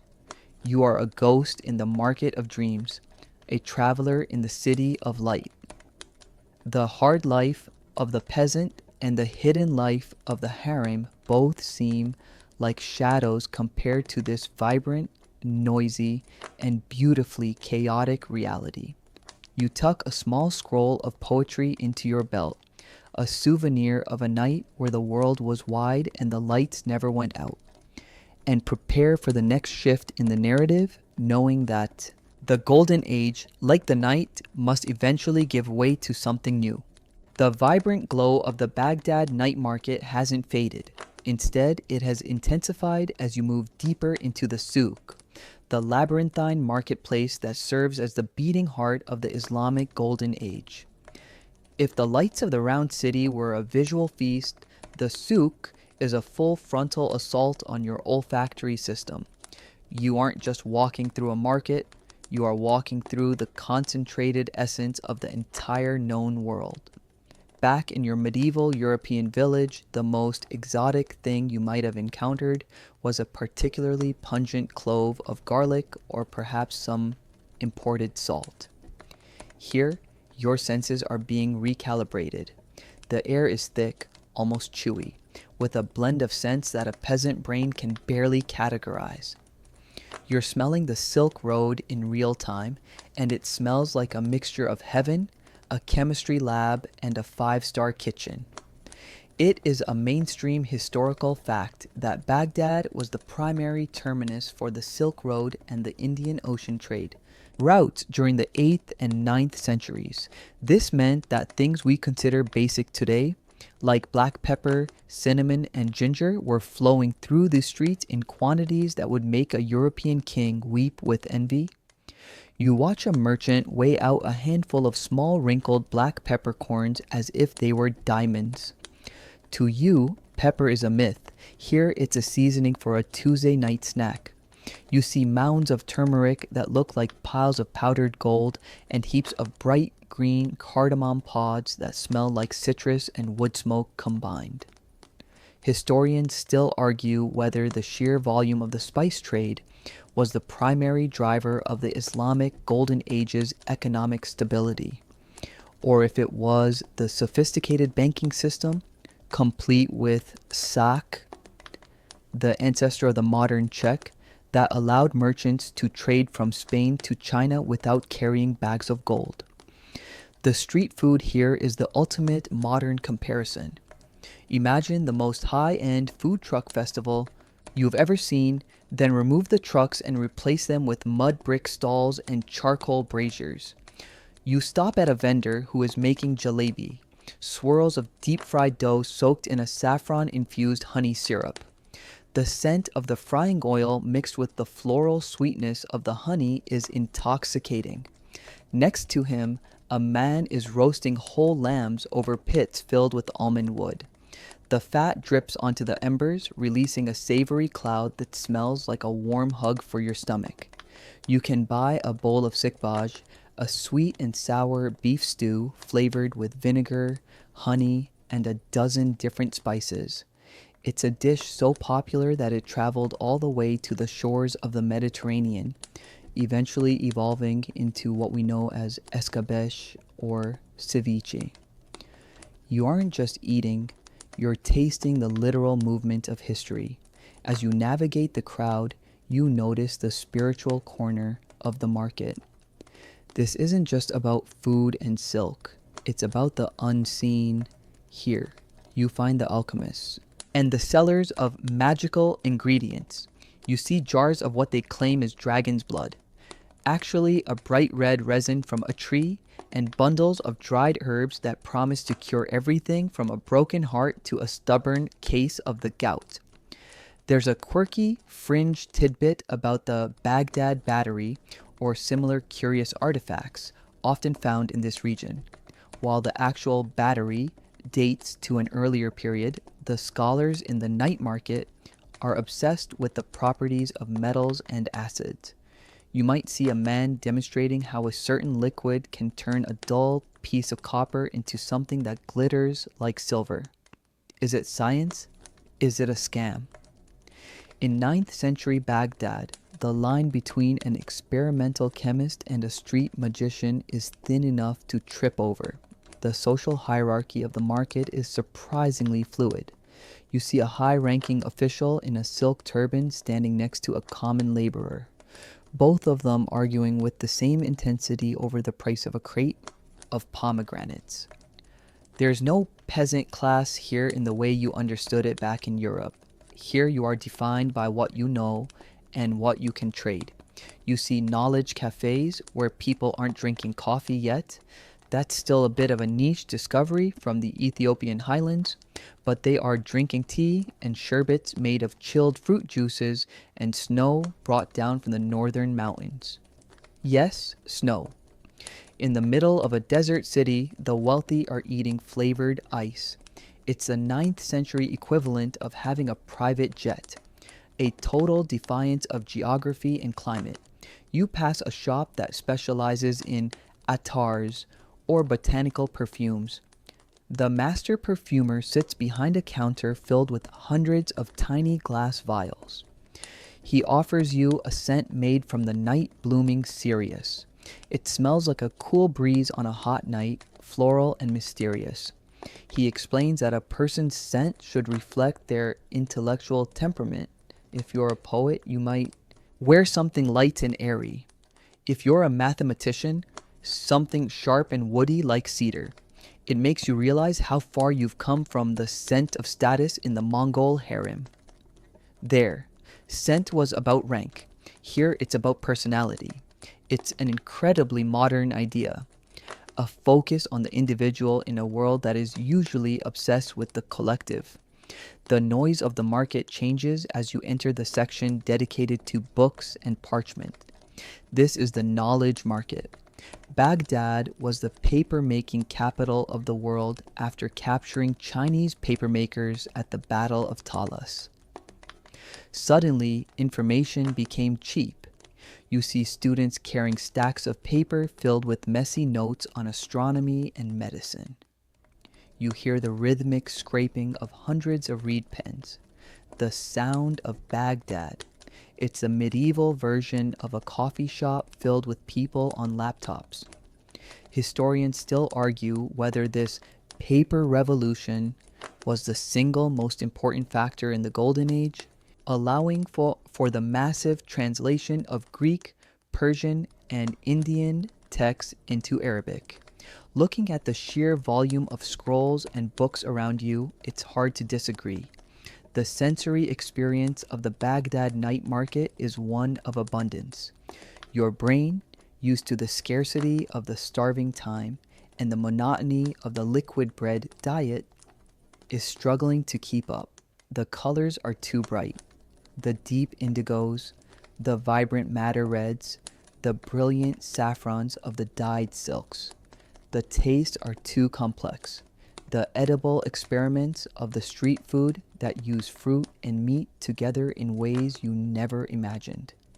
Even the air feels different, charged with the static of a million ideas and 1,000 trades happening simultaneously. As the midnight hour passes, the market doesn't slow down, it just shifts gears. The food vendors start preparing the early morning meals for the caravans that will leave at dawn. The scholars move from the street-side stalls into the more private courtyards to continue their debates. You take a final look at a stall selling honey-glazed pastries, the golden light of a lantern reflecting off the sticky surface. You realize that this city represents the pinnacle of what your world can be when it chooses curiosity over fear. You've traded the hard life for the golden life, and even though you know you're just a visitor, the taste of that saffron and honey will stay with you long after the lights of Baghdad fade into the shadows of the past. You turn away from the souk, your pockets light, but your senses heavy, ready to see where the next turn of the road or the next chapter of history will take you. The golden lanterns of Baghdad are still shimmering in your mind's eye, but the air around you is shifting again, growing cooler and more intellectual. We aren't leaving the city, we are moving into its brain. Imagine walking away from the sizzling kebabs and the shouting merchants into a courtyard where the only sound is the fountain's soft splash and the frantic, rhythmic scratching of reed pens on smooth, flax-based paper. You've just entered a world where a book is worth more than a warhorse and a well-placed syllogism can win you more fame than a sword. This is the festival of knowledge, and in 9th century Baghdad, the smartest person in the room is the ultimate celebrity. It's like being at a tech conference that never ends, where the code being written is the very foundation of modern science, and the investors are caliphs who pay for translations with literal piles of gold. It is a mainstream historical fact that the House of Wisdom, or Beit al-Hikmah, was the centerpiece of this intellectual explosion. Founded by Caliph Harun al-Rashid and expanded by his son al-Ma'mun, it wasn't just a library. It was an academy, a translation bureau, and an observatory all rolled into one. You watch a group of scholars, men from every corner of the known world, regardless of their religion, huddled over a Greek manuscript by Aristotle. They aren't just reading it, they are interrogating it, arguing over the precise Arabic equivalent for complex philosophical concepts. Historians still argue whether the House of Wisdom was a single physical building or a more decentralized network of private libraries and state-sponsored salons. But the result was the same, a massive transfer of human knowledge that saved the wisdom of the ancients from being lost to time. You find a spot on a low, silk-covered bench and listen. To your left, a mathematician is explaining a new concept he calls Al-Jabr, the restoration of broken parts. You know it as algebra. He's using Hindu-Arabic numerals, those beautiful, efficient symbols that make the clunky Roman numerals of your European past look like a practical joke. To your right, an astronomer is adjusting a brass astrolabe, a device that looks like a flattened clock and allows him to calculate the time, his location, and the position of the stars with terrifying precision. It's the medieval version of a smartphone, except it doesn't need a battery and it can help you navigate across a trackless desert. There's a quirky fringe tidbit about the Banu Musa brothers, three brilliant and slightly eccentric polymaths who lived in Baghdad during this time. They were the mad scientists of the Golden Age, famous for writing the Book of Ingenious Devices. They designed over 100 automated machines, including a programmable flute-playing robot and trick vessels that would pour water only for a person of a certain height or status. Imagine walking into a party in the 800s and being served a drink by a mechanical man. You might think you were in a sci-fi movie, but for the elite of Baghdad, this was just another Tuesday. They were obsessed with automata, seeing them as a way to understand the underlying mechanics of God's creation. The atmosphere is one of intense, caffeinated energy, even though they're mostly drinking mint tea and rose water. You see a poet standing up to recite a new work, his voice rising and falling in a complex meter that keeps the crowd spellbound. In Baghdad, poetry is cable television. It's how news is spread, how reputations are destroyed, and how history is recorded. If a poet writes a stinging satire about a local official, that official's career might be over by sunrise. It's the original cancel culture delivered in rhyming couplets. The scholars and poets don't just work in isolation, they are part of a vibrant public debate. You see them gathered under the starlit sky of the market squares, surrounded by regular people, laborers, shopkeepers, and travelers, who lean in to hear the latest discoveries. Knowledge isn't a secret kept by a priestly elite, it's a public utility. Compare this to the hard life of the peasant you were just a few days ago. There, your knowledge was limited to the season of the plow and the local priest's interpretation of Latin he barely understood himself. Here, you are encouraged to ask why.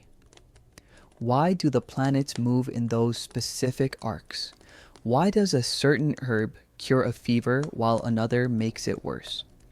This curiosity is fueled by a sense of optimism that is almost infectious. You feel like the world is a puzzle that can actually be solved. The liquid bread of the past was meant to numb you. The liquid knowledge of Baghdad is meant to wake you up. You notice a young student who looks like he hasn't slept in 3 days. He's surrounded by stacks of paper, precious, white, smooth paper. This is the secret weapon of Baghdad, while Europe is still scraping the hair off sheepskins to make parchment, a process that is expensive, smelly, and slow. Baghdad has mastered the Chinese art of making paper from rags and hemp. It changed everything. Suddenly, you can have a rough draft. You can make mistakes and just toss the page. You can produce thousands of copies of a text. It's a medieval internet, and the bandwidth is limited only by how fast the calligraphers can move their hands. As the night deepens, the debates only get more heated. You hear a scholar arguing that the Earth is a sphere, citing the way ships disappear over the horizon and the curvature of the shadow during a lunar eclipse. Another scholar is presenting a map that shows the world as a vast, interconnected system of oceans and continents, far more accurate than anything produced in the West for another 500 years. You realize that you are standing at the peak of a mountain of human achievement. The air feels thinner here, more electric. There is a sense of cosmopolitanism that is deeply soothing. You see a Jewish physician discussing medical ethics with a Muslim jurist while a Nestorian Christian translator looks on. They are united by a common language, Arabic, and a common goal, the pursuit of truth. It makes the petty feuds of the village manor and the rigid hierarchies of the Mongol harem seem small and insignificant. Here, the only thing that matters is the quality of your argument and the depth of your research. The first light of dawn is starting to gray the edges of the sky, but no one seems ready to leave. The alarm clock of the Baghdad morning isn't a church bell telling you to get back to the mud. It's the call to prayer, yes, but it's also the sound of the bookstores opening their doors for a new day of business.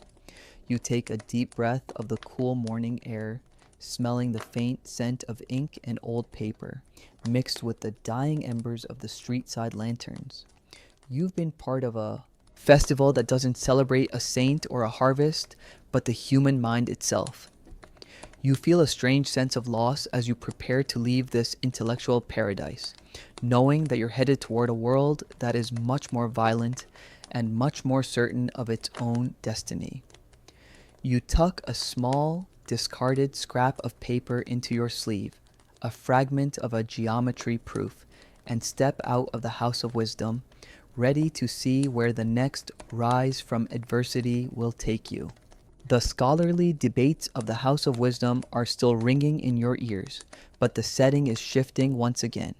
You're stepping away from the bright courtyards of the mathematicians and into the narrower, darker alleyways of the Baghdad night market.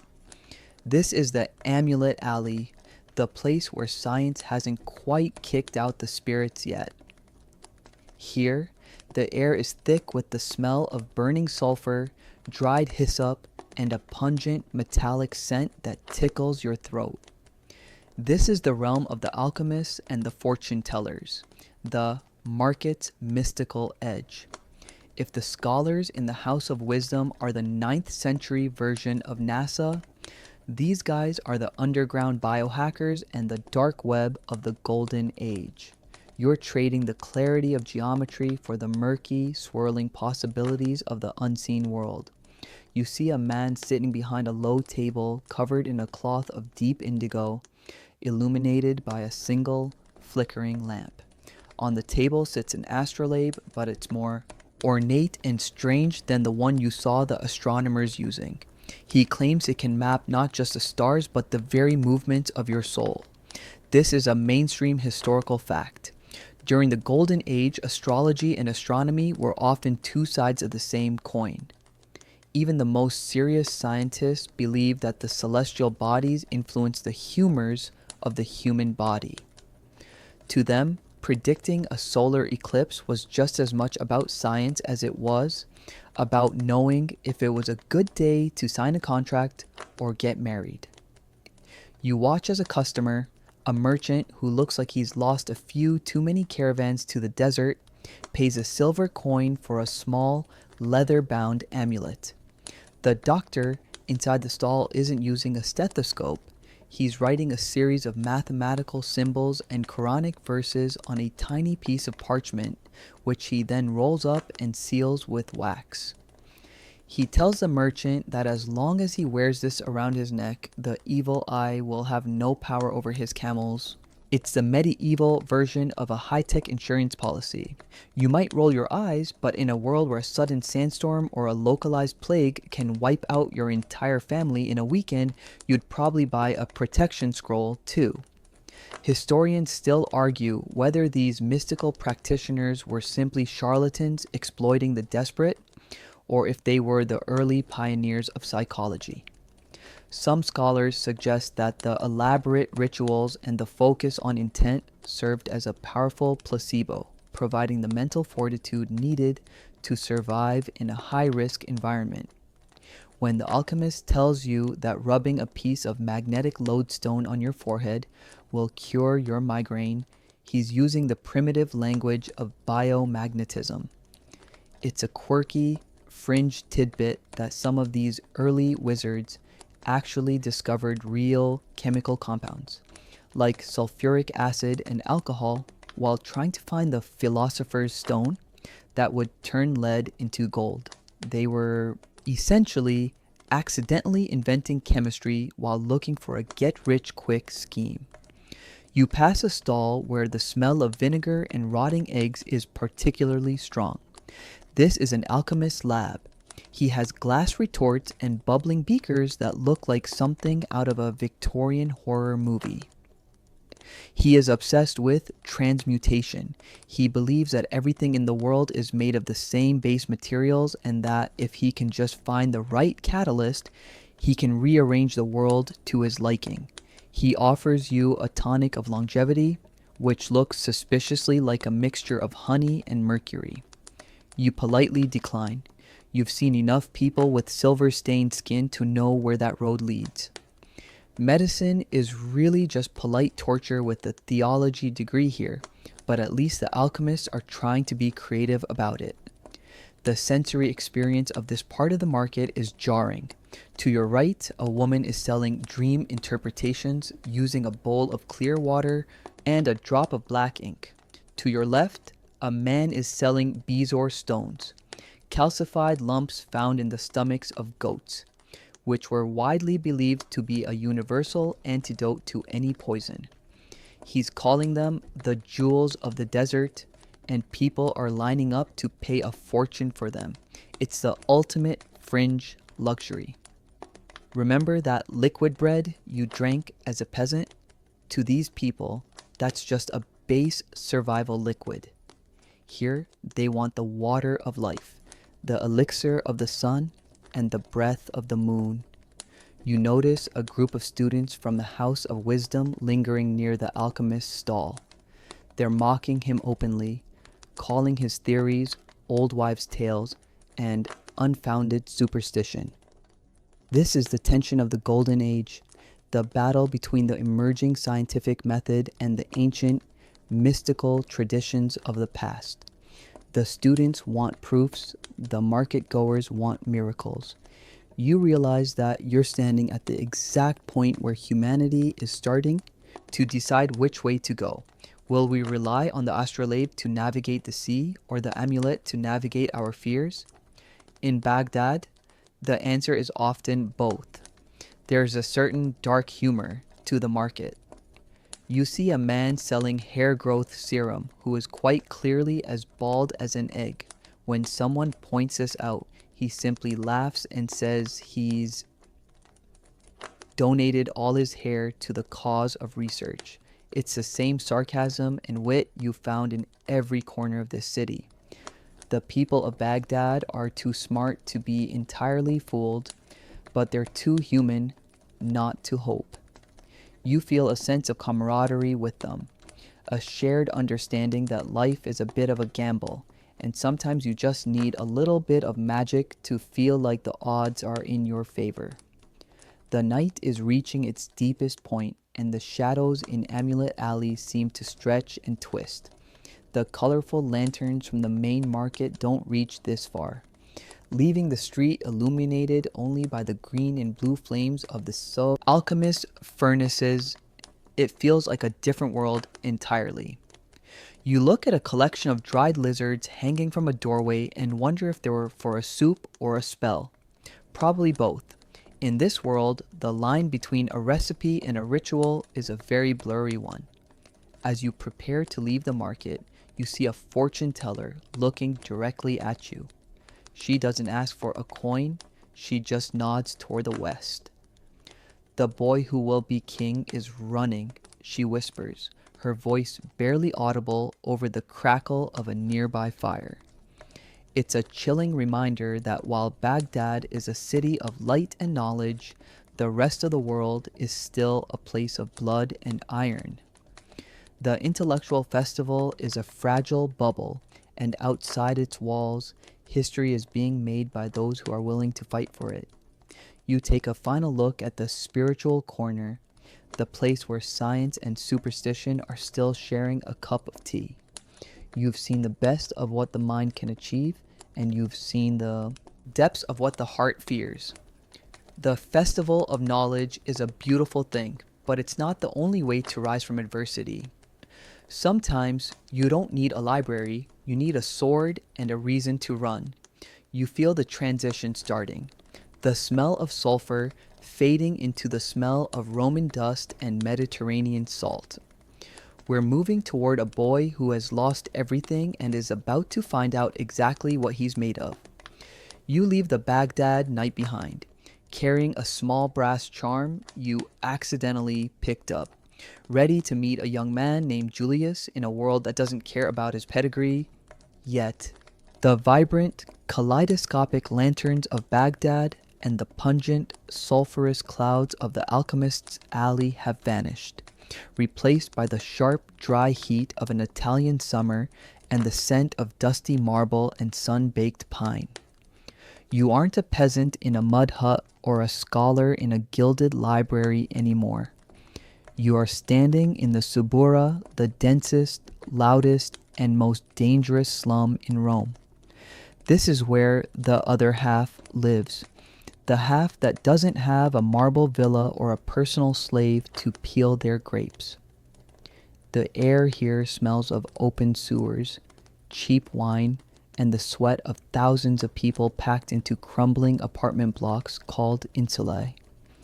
It's a mainstream historical fact that Julius Caesar, though born into an ancient and noble patrician family, grew up in this gritty, working-class neighborhood. It's like being a member of the royal family who somehow ended up living in a studio apartment above a laundromat.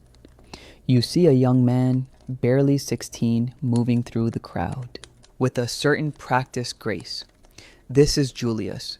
He's just lost his father, and the world he knew, a world of stability and noble expectation, has just been set on fire. Rome is currently in the middle of a brutal civil war between two rival titans, Marius and Sulla. Julius's family is firmly on the losing side, tied by marriage to the aging Marius. When Sulla finally marches his legions into the city and declares himself dictator, he doesn't just bring order, he brings a proscription list, a literal hit list of people whose lives and property are now forfeit to the state. Suddenly, the young Caesar is no longer a promising noble, he's a target. Sulla, the man with the power of life and death, sends word to the boy, divorce your wife, Cornelia, the daughter of Sulla's greatest enemy, and you might just keep your head. It's a classic, offer you can't refuse situation. But Julius, with a stubbornness that will one day redefine the map of Europe, says no, he refuses to abandon his wife.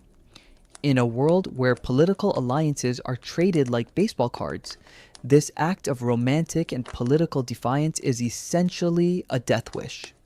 You probably wouldn't survive this level of teenage rebellion against a man who uses the Roman Forum as a personal butcher shop.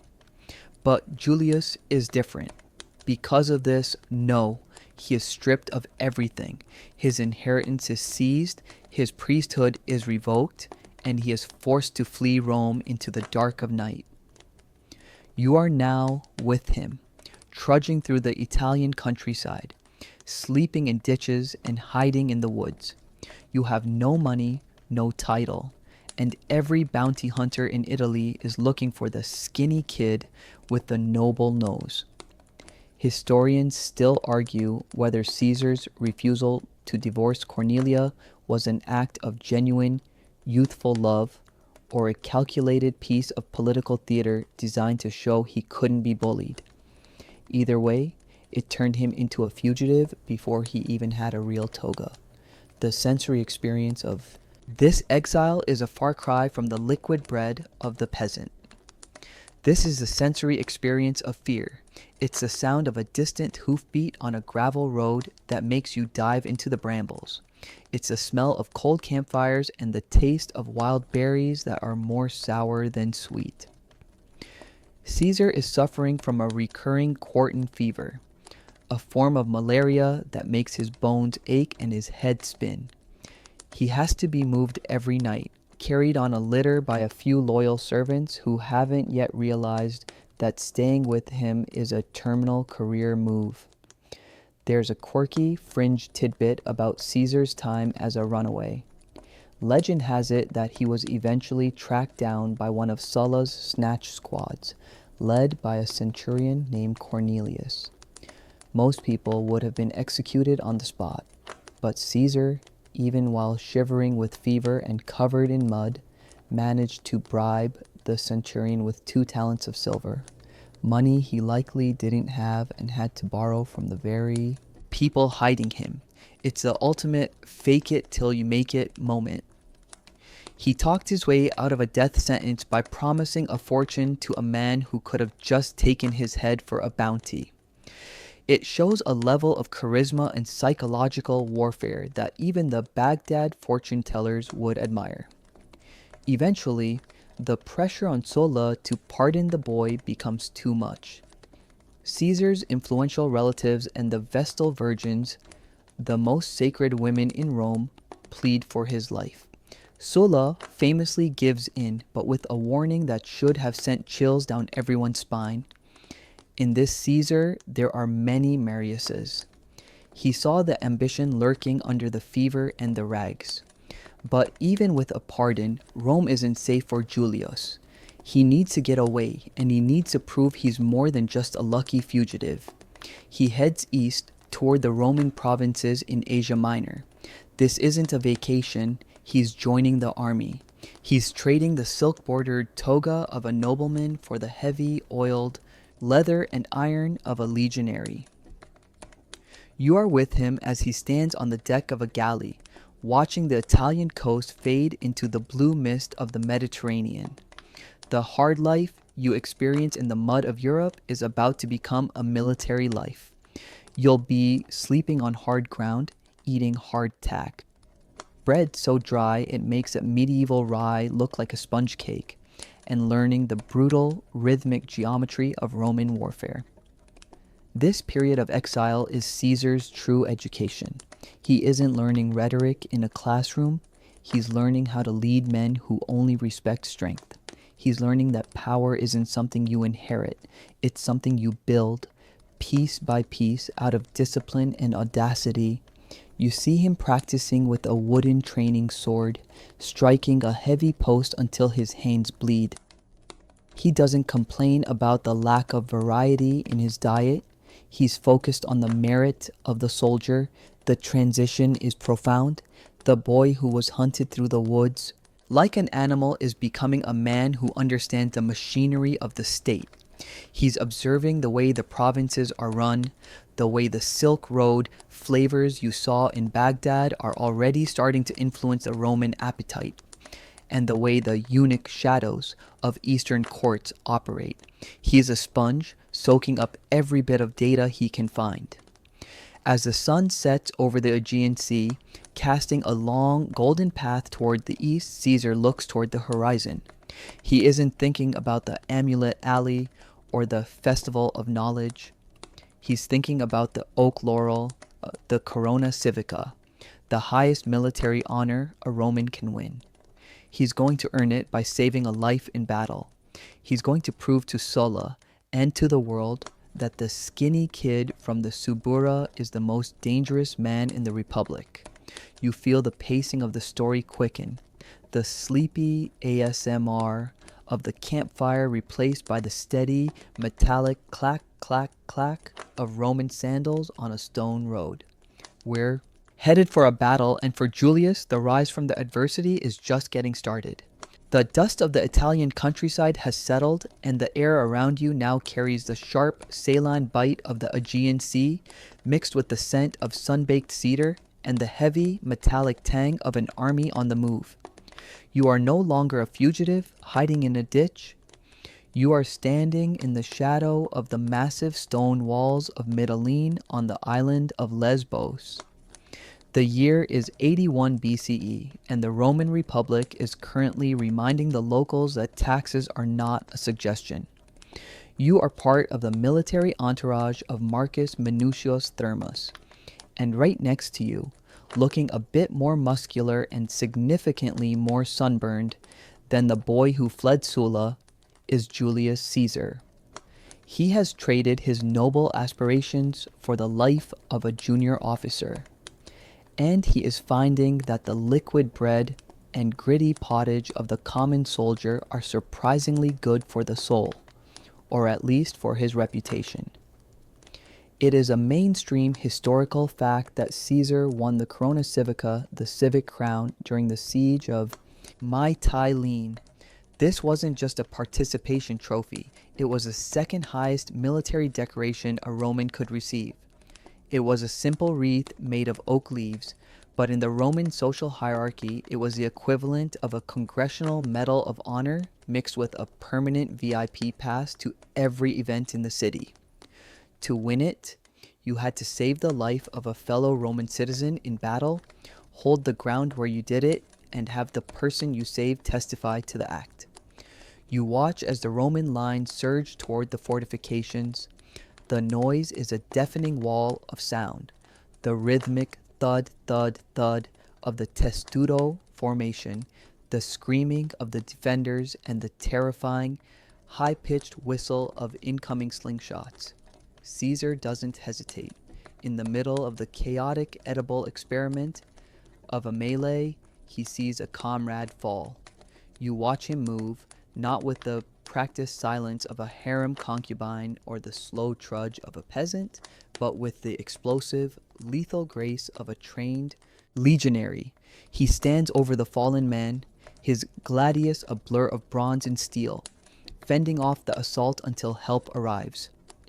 Historians still argue whether this act of bravery was a spontaneous moment of heroism or a deeply calculated move by a young man who knew that a civic crown was the only thing that could make him unkillable back in Rome. You see, the law dictated that whenever a wearer of the civic crown entered a public gathering, even the senators had to stand in respect. For a boy on Sulla's naughty list, this was the ultimate legal shield. The sensory experience of the Roman camp is a masterclass in discipline. After the battle, you sit with Caesar by a small fire. The smell of wood smoke is familiar, but here it's mingled with the scent of posca, the soldier's drink. Posca is essentially low-quality wine that has turned into vinegar, watered down and mixed with herbs like coriander. It's sour, it's sharp, and it makes that small beer you had in the village taste like a luxury import. Yet, it's remarkably effective at quenching thirst and keeping the griping of the guts away in a camp filled with thousands of men and horses. Caesar drinks it without flinching. He is learning the most important lesson of power. To lead the common man, you must be able to eat, drink, and suffer exactly like him. There's a quirky, fringe tidbit about Caesar's time in the East that his political enemies would never let him live down. Before the siege, he was sent as an envoy to the court of King Nicomedes IV of Bithynia to request a fleet of ships. Caesar stayed there so long and was reportedly so comfortable in the lavish, perfumed atmosphere of the Eastern court that rumors began to swirl. Back in Rome, people started whispering that the young Caesar had been a little too friendly with the king. His rivals later dubbed him the Queen of Bithynia. Whether it was a genuine scandal or just a first century BCE version of a fake news, smear campaign is a point of scholarly debate that lasted for decades. You see Caesar laughing it off, but you notice he's also taking notes on how Nicomedes manages his palace. He's comparing the king's eunuch-heavy bureaucracy to the messy, shouting democracy of Rome. This period in Asia Minor is Caesar's university of the real world. He is seeing the Silk Road flavors firsthand, the same spices and silks you saw in Baghdad. Though here they are coming through Persian and Greek middlemen, he is realizing that Rome is just one part of a much larger, much wealthier world. He is learning diplomacy, rhetoric, and the art of the calculated risk. He's no longer the skinny kid from the Subura who got lucky. He's a man who has looked death in the face and earned the right to wear oak leaves in his hair. As you walk through the camp at night, you hear the alarm clock of the Roman military.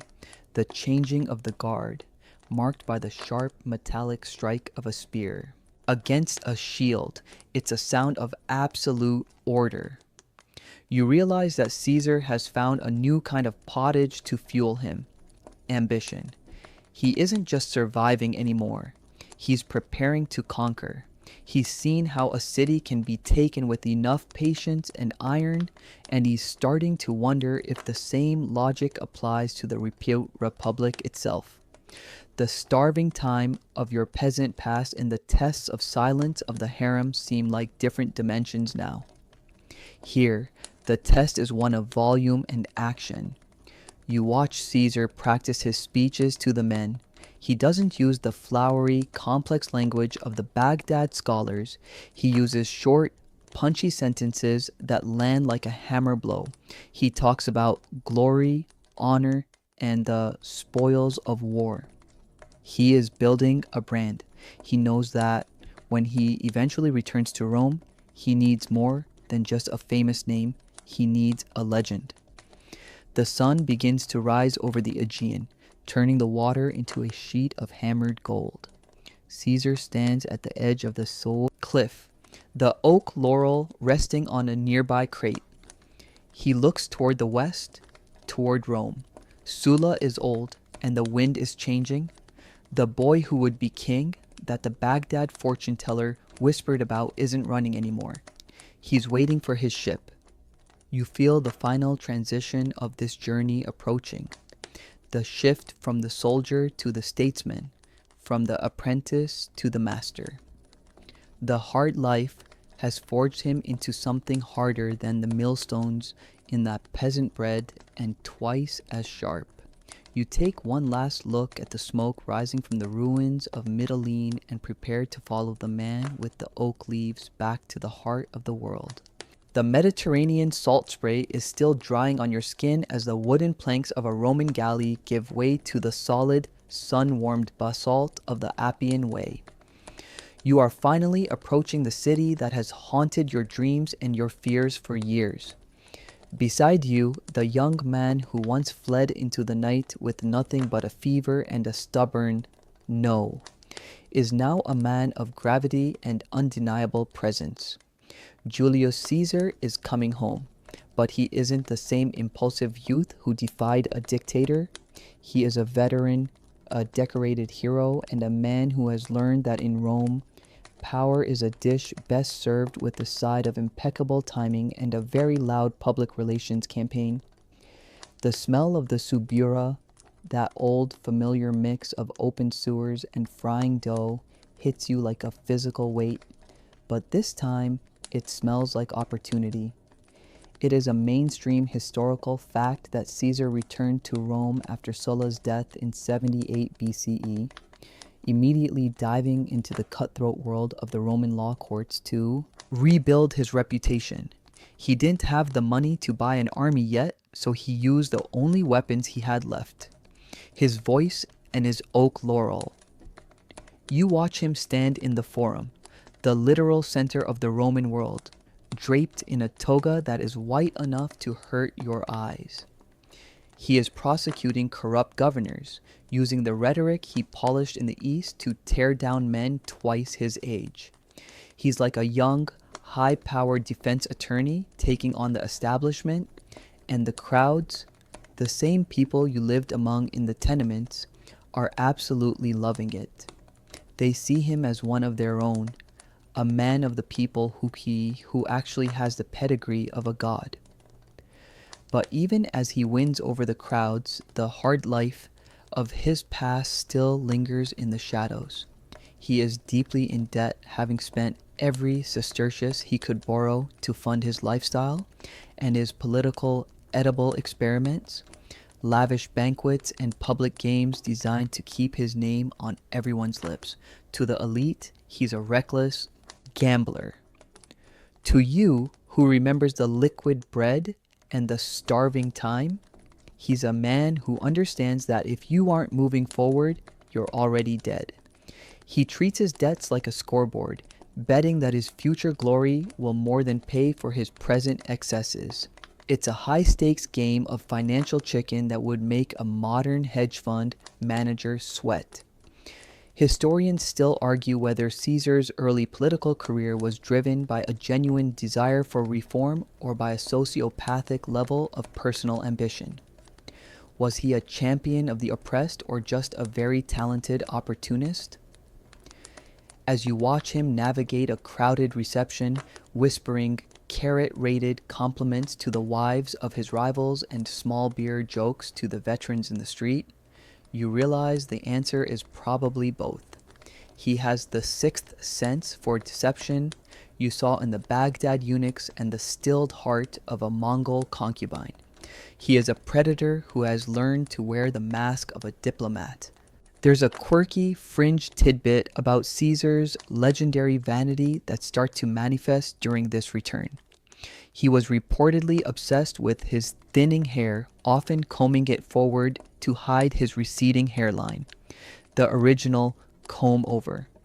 When the Senate eventually granted him the right to wear a laurel wreath at all times, he was allegedly more excited about the scalp coverage than the actual honor. You see him adjusting his robes, a man who knows that in the theater of politics, costume is everything. He isn't just a man anymore. He is a brand, a symbol of a new Rome that is tired of the old, bloody feuds of the past and ready for a leader who can deliver both bread and circuses.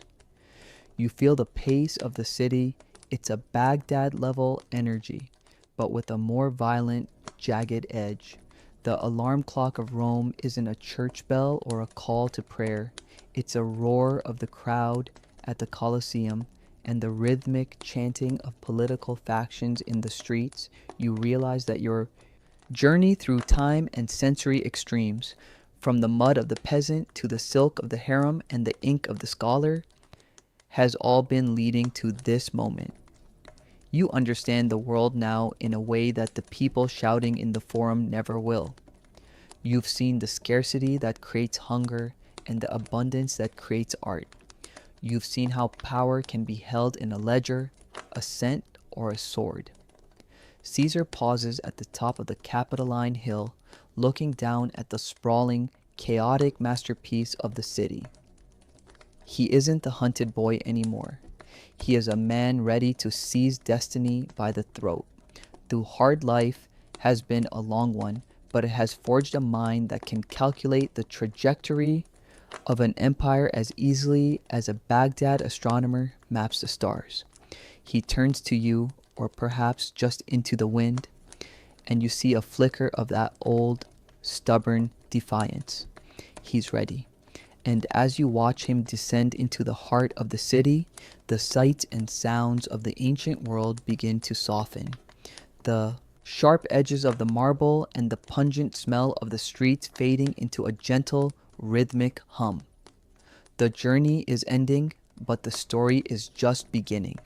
You feel the weight of the day lifting off your shoulders, the scratchy wool and the heavy leather of your imagination replaced by the cool, soft sheets of your own bed. The fire in the hearth is a dying ember, and the voices of the past are becoming a faint, soothing whisper. You've traveled across continents and centuries, from the grit of the rye bread to the gold of the Khan and the blood of the Republic. You've survived the famines, the tests of character, and the exiles. Now, it's time to find the most important thing of all: rest. The world outside is quiet now.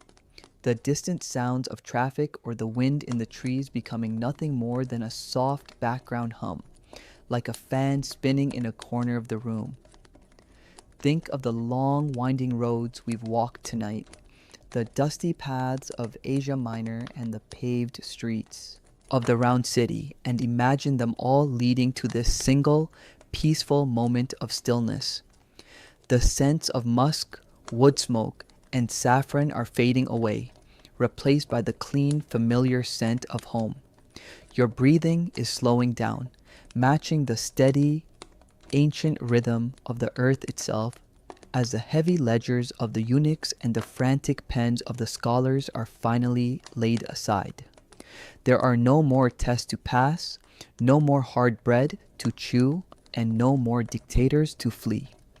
The empire is safe, the harvest is in, and the lanterns of Baghdad have all been extinguished for the night. You are drifting now, floating on a sea of calm, where the only thing that matters is the soft weight of your eyelids and the gentle pull of a deep, dreamless sleep. The stars above are the same ones Caesar watched from his galley and the peasants watched from their fields. But tonight, they are just small, silent lanterns guiding you into the dark. Everything is still. Everything is quiet. Everything is exactly as it should be.